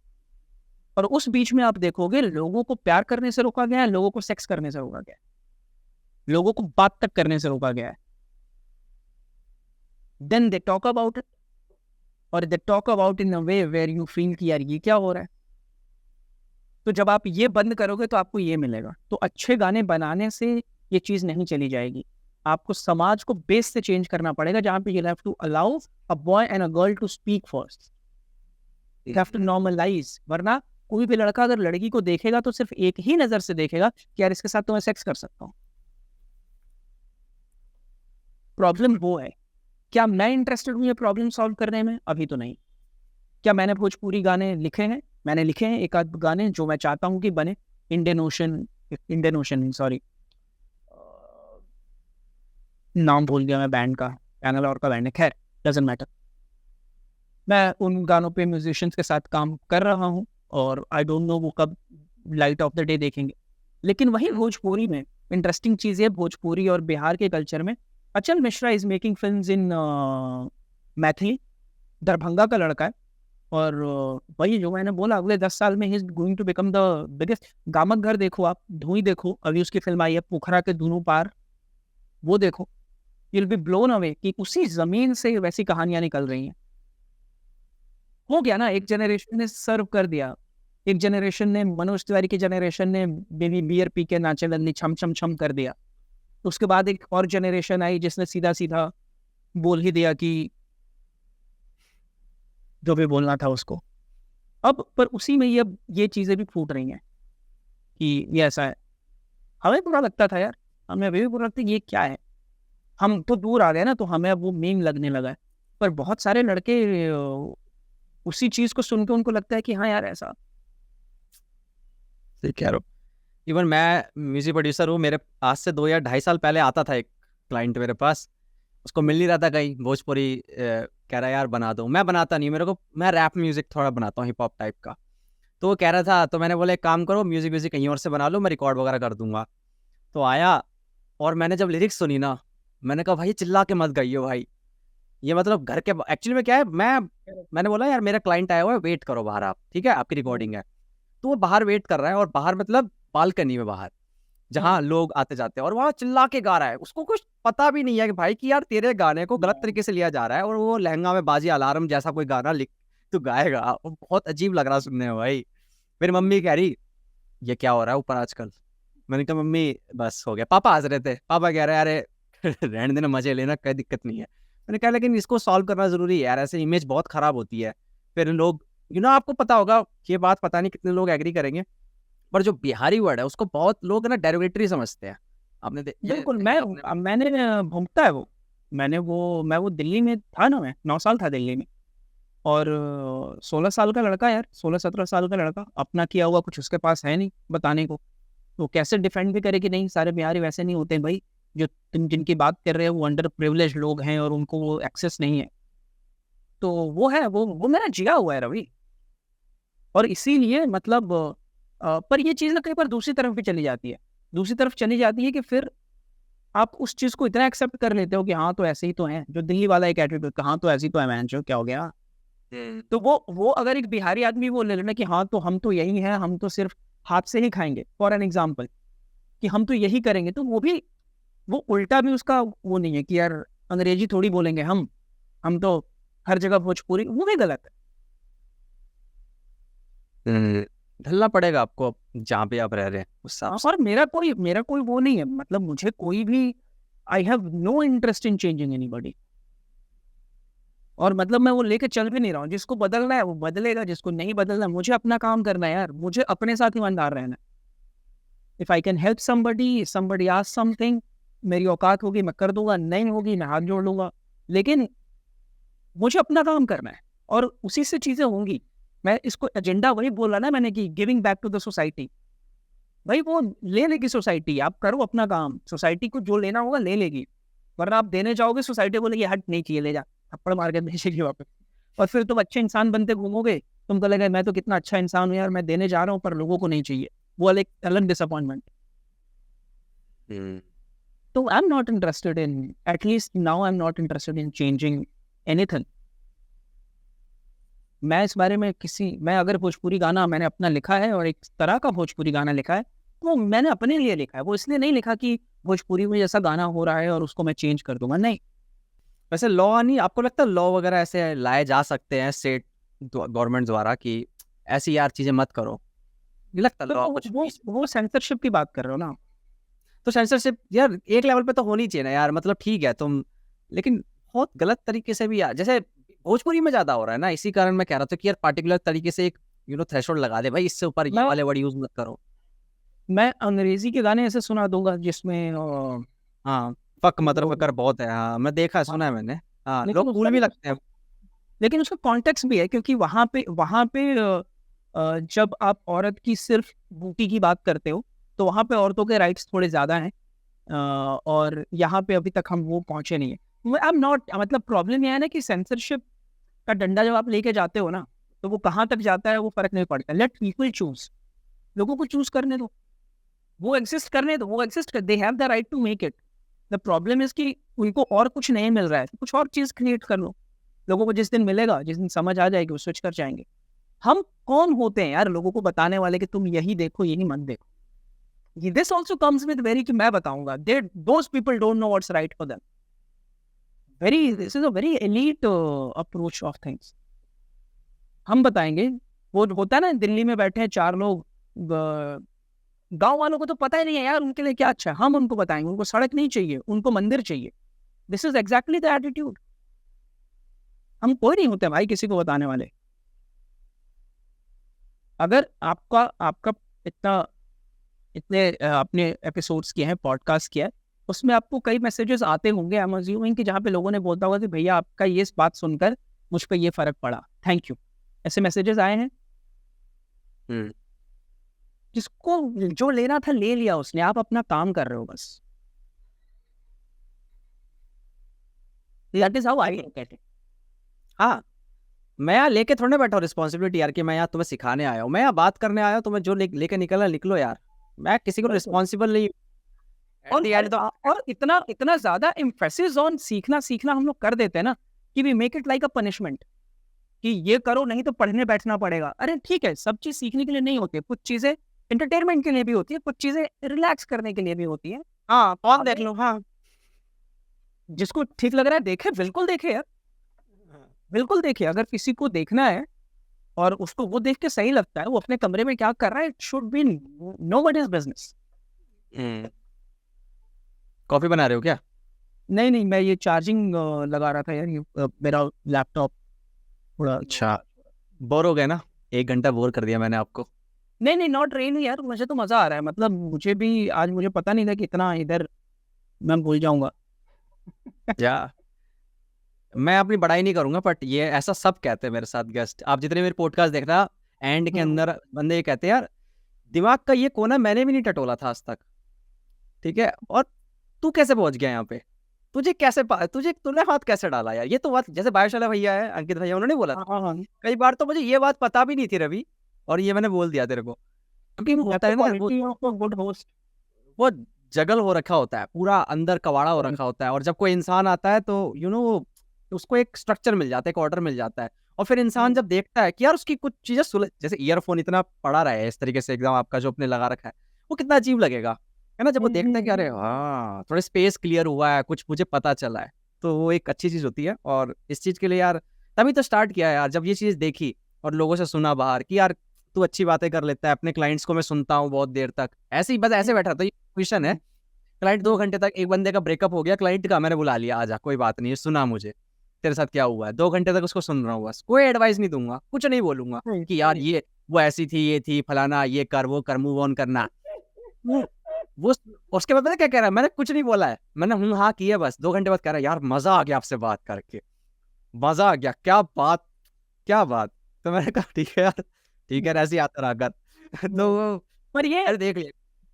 मेरा ये सवाल था कि ये चैनल का नाम चल बात कर कैसे पड़ा? ये चैट जीपीटी से पूछा मैंने, यार ये बता कि मैंने एक्चुअली में चैनल का नाम चल रिएक्ट कर था पहले, कि मैं रिएक्ट करता था गानों पर, किसी के मीम पर, तो मैंने कहा यार ये बता चैट जीपीटी भाई, बहन जो भी है तू, कि मैं क्या करूँ यार, मेरे को पॉडकास्ट स्टार्ट करना है और मैंने चैनल का नाम चेंज नहीं करना चाहता, मेरे को कुछ अच्छा बता कर क्या कर रहा है। पॉडकास्ट पॉडकास्ट कर रहा है तो एक चल बात कर ले, इंग्लिश में इसका मतलब लेट्स टॉक होता है, पॉडकास्ट के लिए बन भी गया और तेरा एक यूनिवर्स भी बन जाएगा। चल रिएक्ट कर, अगर फ्यूचर में कल को करता है, चल बात कर, फिर चल चिल कर, कुछ भी बना ले, जो तेरे को नाम बीच में डालना डाल ले। और बहुत सारे लोग मुझे गालियां देते हैं, अबे ये क्या है, चल बात कर, ऐसा लग रहा है तू गेस्ट से कह रहा है चल बात कर। इसको थोड़ा मतलब वो भी हो सकता है कि प्लीज बात करें। हाँ सब मेरे को पता है, एक बोल रहे तो क्या रिकमेंड कर डाला, चलो बात करते हैं प्लीज। मैंने कहा साले, क्या गाली दूं तेरे को। मैंने कहा भाई एक एल्गोरिथम फ्रेंडली नाम, अभी पता है अभी मैं अपने यूट्यूब सर्च उसमें देखता हूँ ना एनालिटिक्स वगैरह में, तो इस नाम से बहुत सारे व्यूज आ रहे हैं मेरे, इसी नाम से व्यूज आ रहे हैं, लोग अब ये सर्च करने लगे हैं। तो मैं इसके साथ छेड़खानी नहीं करना चाहता और मैं इस नाम को मतलब क्लोज रखना चाहता हूँ। चल बात कर का मतलब ये नहीं कि मैं गेस्ट से कह रहा हूँ, चल बात कर का मतलब इस टॉपिक पे चल बात करना है यार, कोई बात नहीं कर रहा मेंटल हेल्थ पे, कोई बात नहीं कर रहा, कोई क्लाइमेट चेंज पे बात नहीं कर रहा, कोई जो सोशल इश्यूज वगैरह है उस पर कोई बात नहीं कर रहा, तो चल बात कर। और बात करने से मेरे लिए इसका इंटरप्रिटेशन ये था कि शायद रवि, जो यंगर रवि है, उस रवि को बात करने में प्रॉब्लम होती थी कि यार मैं तो इंट्रोवर्ट हूँ, मैं कैसे बात करूँ। तो ये सेल्फ टॉक है कि चल बात कर, सेल्फ टॉक है रवि का खुद से कि चल बात कर, अभी ये आदमी आया अब इससे बात कर। सो मेरे लिए वो मेरा इंटरप्रिटेशन ये था। आपका सही है, बिल्कुल सही है। मैं आज से 3 साल पहले मेरे को मिलते, मैं इंट्रोवर्ट था, इंट्रोवर्ट गंदा वाला इंट्रोवर्ट, सोशली अनएग्जिस्ट हमेशा। मैं बैंक की लाइन में पापा ने भेज दिया, जा कहीं भी किसी भी लाइन में भेज दिया, कहीं भीड़ 5 लोग भी इकट्ठे हैं ना, मेरे हाथ में पसीने आने लगेंगे, मेरे को बहुत तेज पसीने आएंगे, हार्ट बीट तेज हो जाएगी, मैं पागल हो जाता था। कोई क्लाइंट से मिलने आया, मतलब बहुत ज्यादा क्या क्या बोलूं, स्टैमर करने लग गया। फिर धीरे धीरे करके मैंने अपने आप को एक्सपोज किया। मैंने कहा एक पेज बनाया मैंने, जो कि मैंने अपने लिए रखा हुआ है, और मैंने चैलेंज दिया, बाहर जाऊंगा, ट्रैवल करूंगा, स्ट्रेंजर से बात करूंगा, ठीक है, जो एंग्जाइटी होगी ना देखा जाएगा। अब मैं जाता हूँ बस में, कोई लड़की आई, कोई हाय हेलो कैसे हो, थोड़ा क्रीपी नहीं लगता, मुझे पता है अजीब लगता है, कि कुछ लोगों को लगता है क्रीपी लगेगा, एकदम से बोल दिया हाय हेलो कहाँ जा रहे हो, मैंने स्टार्ट कर दिया। मेरे दोस्त कह रहे पागल है क्या, तू जानता है उसको? मैंने कहा नहीं यार, ये मैं चैलेंज दिया है, वो रिप्लाई नहीं करेगी मुझे, हो सकता है मुझसे बात भी ना करे, लेकिन मेरे अंदर का डीमन मर गया ना भाई, तो सोच मैं क्या कर दूंगा फिर, और मेरा डीमन मर गया। और आज ये पॉडकास्ट चैनल चल रहा है कि मैं, चाहे आप मतलब चलो आप हो, चाहे कोई भी हो, इस दुनिया का कोई भी इंसान आके अभी बैठ जाए ना, तो मेरे को ऐसा लगेगा कि यार कैसे बात करूं इससे, क्या पूछूं इससे, मैं ढल जाता हूँ, पता नहीं मेरे साथ नहीं हो गया। और ये इसी कारण मतलब सब जा रहा है, और लोग कहते हैं भाई क्या होस्ट हो, होस्ट नहीं हो भाई, मैं बस बात करता हूँ। रोजमर्रा की जिंदगी में तुम चाय वाले से मिलते हो, दूध वाले से मिलते हो, अखबार वाले से मिलते हो, कितने लोगों से मिलते हो, नहीं पूछते यार, राम राम नहीं करते हो, उससे बातचीत नहीं करते हो, सब करते हो, तो बस वैसी बात करनी है। नीरज भाई कुछ अलग थोड़ा ना, होमोसैपियन है भाई, बस उनके न्यूरॉन्स थोड़े अलग तरीके से बने हुए हैं, मतलब उनके स्ट्रक्चर अलग हैं, वो अलग तरीके से अरेंज हो रखे हैं, उनके अंदर भी बस वही है, सेम सब कुछ। ब्लड ग्रुप अलग हो सकता है, वो अलग बात है, बट हाँ सब कुछ सही है यार। ये बात श्वेताब ने बोली थी, श्वेताब गंगवार है एक यूट्यूबर, से बोला भाई बंदर ही है वो, थोड़ा इवॉल्व हो रखा है, बस बात कर ले जाके, बंदर है वो, लैम्बोर्गिनी में घूम रहा है बस, तो बस ये थोड़ा। हाँ तो अच्छा, आपके यार वो नोवेल में पढ़ूंगा यार, दूर आसमान में, मैंने देखा स्टोरी वगैरह पे, और मैं ऑडियंस को बोलूंगा इंतजार रहेगा कि जब भी या बिल्कुल मैं आपको पर्सनली आपको मैं रिव्यू करूंगा, या फिर अपनी स्टोरी पे तो क्या ही डालूंगा, मतलब मैं इतना अच्छा राइटर नहीं हूँ आपकी तरह, मेरे को इतना लिखना अच्छे से नहीं आता, लेकिन मैं आपको अपने जज्बात बता दूंगा कि मुझे कैसा लगा, बिल्कुल पढ़ूंगा, उसे मैं ऑर्डर कर दूंगा। मैंने 3-4 दिन पहले डिसाइड किया कि हाँ, क्योंकि बजट थोड़ा हो रहा है, क्योंकि मैंने और कुछ किताबें मंगवा रखी हैं ऑलरेडी, तो घर वाले मुर्गा बना के मारेंगे, इससे बढ़िया दूर आसमान में लेके मारेंगे मेरे को। किंडल यूज करते हो? Kindle, do you use Kindle? ना, मुझे बेकार लगती है स्क्रीन रीडिंग यार, टू पर्सनल। मैं बुक से बहुत प्यार करता हूँ यार, उसकी खुशबू, उसका टच, वो एहसास, वो पेन लेके अंडरलाइन करना, और वहाँ पे वाव, मैं इमोजीज बनाता हूँ, मुझे कोई अच्छी लगी तो मैं वाव वाला इमोजी बना दिया, क्रेजी कुछ लिख दिया, मैं भर देता हूँ पूरा, तो मैं एक अलग तरीके का बिब्लियोफाइल हूँ। नहीं तो मैं, अरे मेरी बात, हाँ बोलो, मैं आपसे बोल रहा हूँ कि भाई मेरी बात मत करो, खुद करो बात, आपकी बात होनी चाहिए यहाँ पे। नहीं, मैं ये बोल रहा था कि अगर किंडल है तो किंडल पे अगर बजट इशू है तो 149 की है, और I think paper back is 225 और समथिंग, और या फिर आज डील चल रही है एक्चुअली कैंडी 189 के मिल रही है, तो देख लो जो भी बजट में फिट होता हो आपको, क्या बात, अपने हिसाब से, और बिल्कुल बाहर रहेगा। मैं चाहूँगा कि आप बताओ कि कैसी लगी आपको। या बिल्कुल बिल्कुल। और मैं लिंक उसका डाल दूंगा अपने इसमें डिस्क्रिप्शन के अंदर। आप मुझे ना लिंक्स वगैरह दे देना, जितने भी लिंक्स वगैरह होंगे आपके, जो भी आपने बुक्स वगैरह लिखी हैं। एक ही पहली बुक है ना आपकी? हाँ जी, हाँ जी, पहली? दूसरी लिख रहा हूँ मैं अभी, दूसरा, हाँ दूसरी लिख रहा हूँ, दूसरा प्रोसेस में है। या चलो मैं बिल्कुल पढ़ूंगा। और हिंदी में ना बहुत रेयरली पढ़ा है मैंने कुछ। हिंदी में मैंने बस एक ही शायद फिक्शन नोवेल थी कोई, मुझे याद भी नहीं है उसका नाम, दिव्य भविष्यवाणी करके नाम था, बहुत पहले पढ़ी थी। अच्छा, इंग्लिश क्योंकि इंग्लिश इंप्रूव करनी थी यार, इंग्लिश में बहुत ज़्यादा वोकैबुलरी बेकार थी। तो और हिंदी तो है ही बेकार, मैं सही बता रहा हूँ, हम हिंदी बोलते भी नहीं रोज़मर्रा की ज़िंदगी में। हिंदी तो महाघटिया हो रखी है हमारी, हम क्या उर्दू फारसी और इंग्लिश वर्ड इंग्लिश क्या मिला देते हैं, गुड़ गोबर कर रखा है हमने। तो हिंदी नहीं को नहीं, थोड़ा पर खूबसूरत बनाना है। वो एक्चुअली अच्छा है। मतलब Hindi Hindi in the purest form does not exist, it's Hindustani, जिसमें हम अलग अलग, बिल्कुल, हम जो यूज करते हैं डे टू डे लाइफ में, उसको हम, वो हिंदुस्तानी है, हिंदी नहीं है। मैंने तो थोड़ी बोला कि भ्राता तुम किम करो, मतलब वो तो संस्कृत चला जाऊंगा, पर मैं वैसे थोड़ी बोल रहा हूँ कि ये निम्न स्तर पर देखो, निम्न स्तर पर कदापि कुछ नहीं। दिखाएं। हाँ, वो तो भी कर रहा हूँ मैं। तो कोई भी मतलब और लैंग्वेज की खूबसूरती है ये यार, कि लैंग्वेज, हमें लगता है ना कि लैंग्वेज रिजिड है, रिजिड नहीं है। लैंग्वेज इज बोरोज फ्रॉम कितने सारे अलग अलग जगहों से। जैसे भोजपुरी का एक वर्ड है, भोजपुरी में बोलते हैं कि कोई चीज नजदीक होती है तो बोलते हैं, अरे नियर है बा, this near, near is near in English. हाँ हाँ। और लैंग्वेज की खूबसूरती है ये कि वो एक दूसरे से बोरो करती है और वो फिर ग्रो करती है। ऑक्सफोर्ड डिक्शनरी में हर साल वो कितने सारे वर्ड्स ऐड करते हैं नए। और ये जो रिजिडिटी है कि हिंदी हिंदी हिंदी ही सिर्फ, उसमें हम वर्ड्स काटते हैं कि हमने इतने वर्ड्स हटा दिए। लैंग्वेज सर्वाइव ही नहीं करेगी अगर वो फ्लो नहीं करेंगी। तो एक शमशेर है हिंदी के सबसे बड़े, मतलब काफी बड़े पोइट, उनका एक कोट मुझे बड़ा अच्छा लगता है। हिंदी दिवस के दिन ना सब, मतलब हिंदी वाली जनता थोड़ा हिंदी हिंदी करने लगती है बहुत ज्यादा, over compensation of inferiority complex, I would say, कि we are feeling inferior so you are trying to feel proud. उस टाइम पे मैंने कई बार पोस्ट किया है कि दुनिया की में बोले जाने वाली सारी भाषाएं हमारी मातृभाषा है।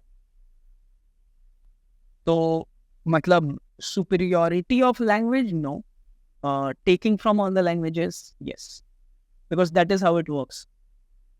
देखो ना, हमने बात करते करते कितना इंग्लिश, कितना हिंदी, कितना फारसी, कितना बहुत चीजें, हमें हमें जर्मन वर्ड्स तक यूज किए होंगे हमने बात करते करते, और हमें पता भी नहीं होगा। मार्शल तक बोल दी हमने मार्शियन भी बोल दी। अगर वहाँ लैंग्वेज होती होगी तो हो सकता है कि there is a chance that we borrow. आऊं आऊं आऊं आऊं आऊं आऊं आऊं आऊं। जादू फिल्म देखी आपने, वो कोई मिल गया? कोई मिल गया, देखिए कोई यार, मिल बहुत गया। बहुत पसंद आई थी मुझे, हाँ, तो बहुत ये पसंद आई। टोन याद नहीं है ये आपको? टोंग ओंग ओंग ओंग वो बजाता है जब रोहित। सेम टोन उन्होंने फिल्म के गाने में भी यूज की है, हाँ। नोटिस किया है? नहीं यार मैंने।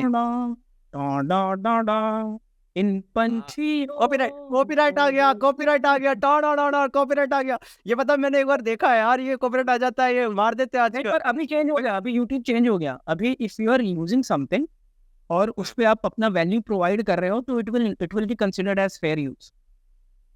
ओके। हाँ, so this is not a copyright thing. पर वो फेयर यूज नहीं हो रहा था ना, हम उसका मजाक उड़ा रहे थे, फेयर यूज नहीं हो रहा वो। ओ ओ ओ ओ। हाँ यार, भाई मजा आ गया यार। मैं पहली बार किसी ऐसे राइटर से बात कर रहा हूँ, बहुत मजा आया यार मेरे को बात करके। मुझे भी मजा आया यार। कुछ हाँ झूठ बोल रहे हो, झूठ। यार, अरे इतनी बात की है मैंने, जो लोग देखेंगे बोलेंगे भाई ये तो मतलब चालू ही हो गया। बट हाँ, मतलब अगर एंजॉय नहीं करता तो इतनी देर रुकते ही क्यों? और स्पेशली जिस मूड में मैं एंटर किया था, और अब जो हमारी बात हुई है, जहाँ तक हम पहुंचे हैं, it's all the credit goes to you. बस एक बात और बोलूंगा, थोड़े और ज्यादा मुस्कुराया करो, अच्छे लगते हो, ठीक है?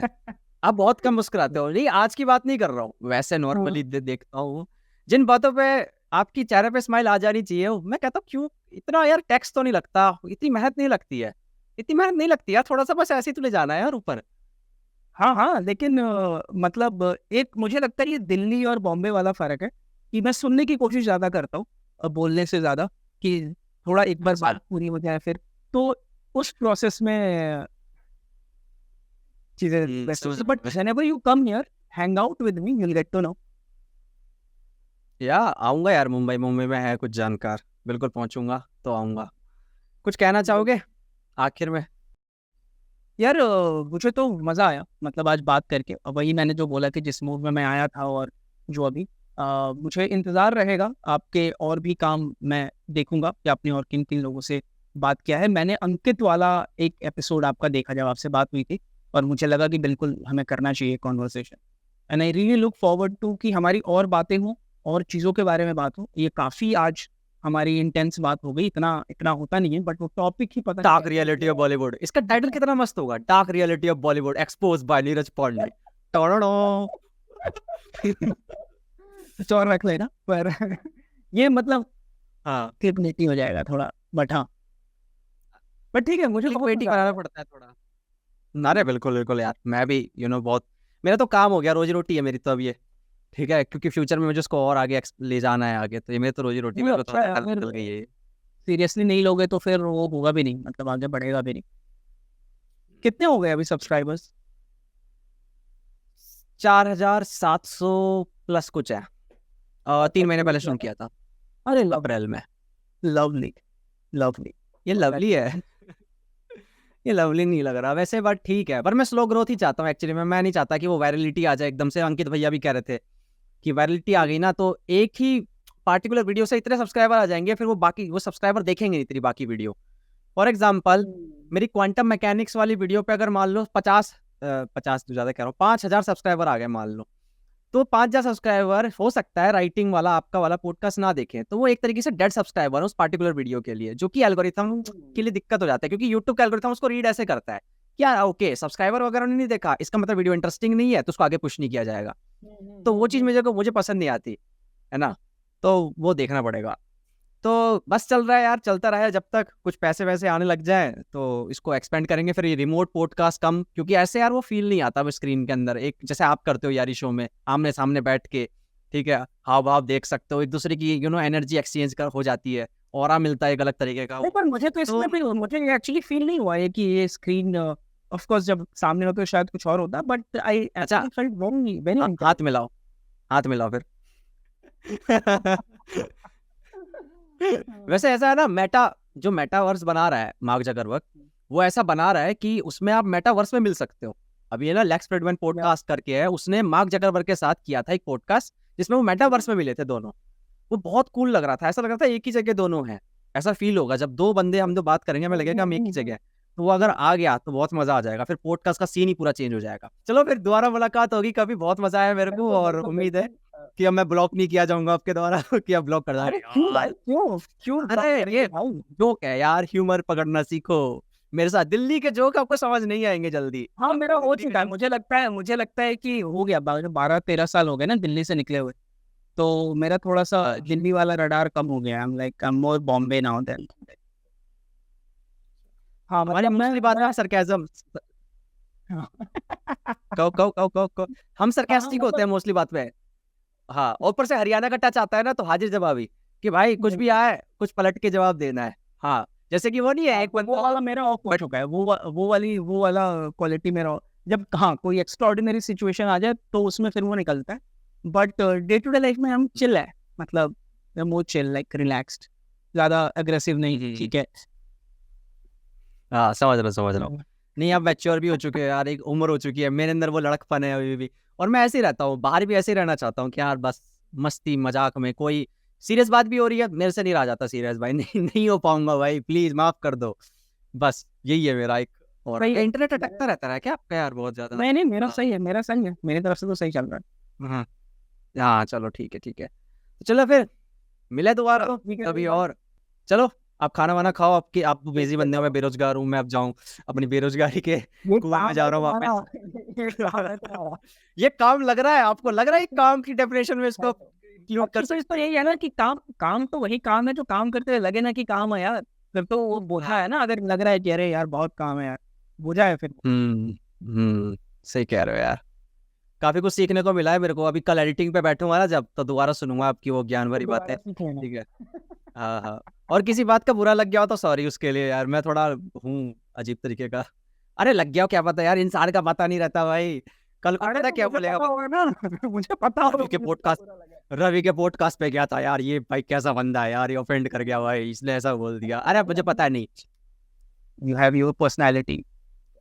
या विमो भाई भी परेशान हो गए थे मेरे से वो पॉडकास्ट मत देखना आप वो चलो यार। तो मतलब मेरे से 5 लेवल नीचे शांत आदमी है वो। हाँ वो भी पागलों की तरह हंस रहे थे फिर। मैंने कहा यार ये क्या बंदा है बकचोद है ये मेरे को बोल रहे होंगे वो। हाँ, चलो फिर ठीक है, मिलते हैं चलो यार, हाँ बाय बाय करते रह जाएंगे हम अंटियों की तरह। हाँ चलो मुझे घर पे खाना बनाना है, चलो बाय चलो bye bye bye bye. Bye, good night, good night.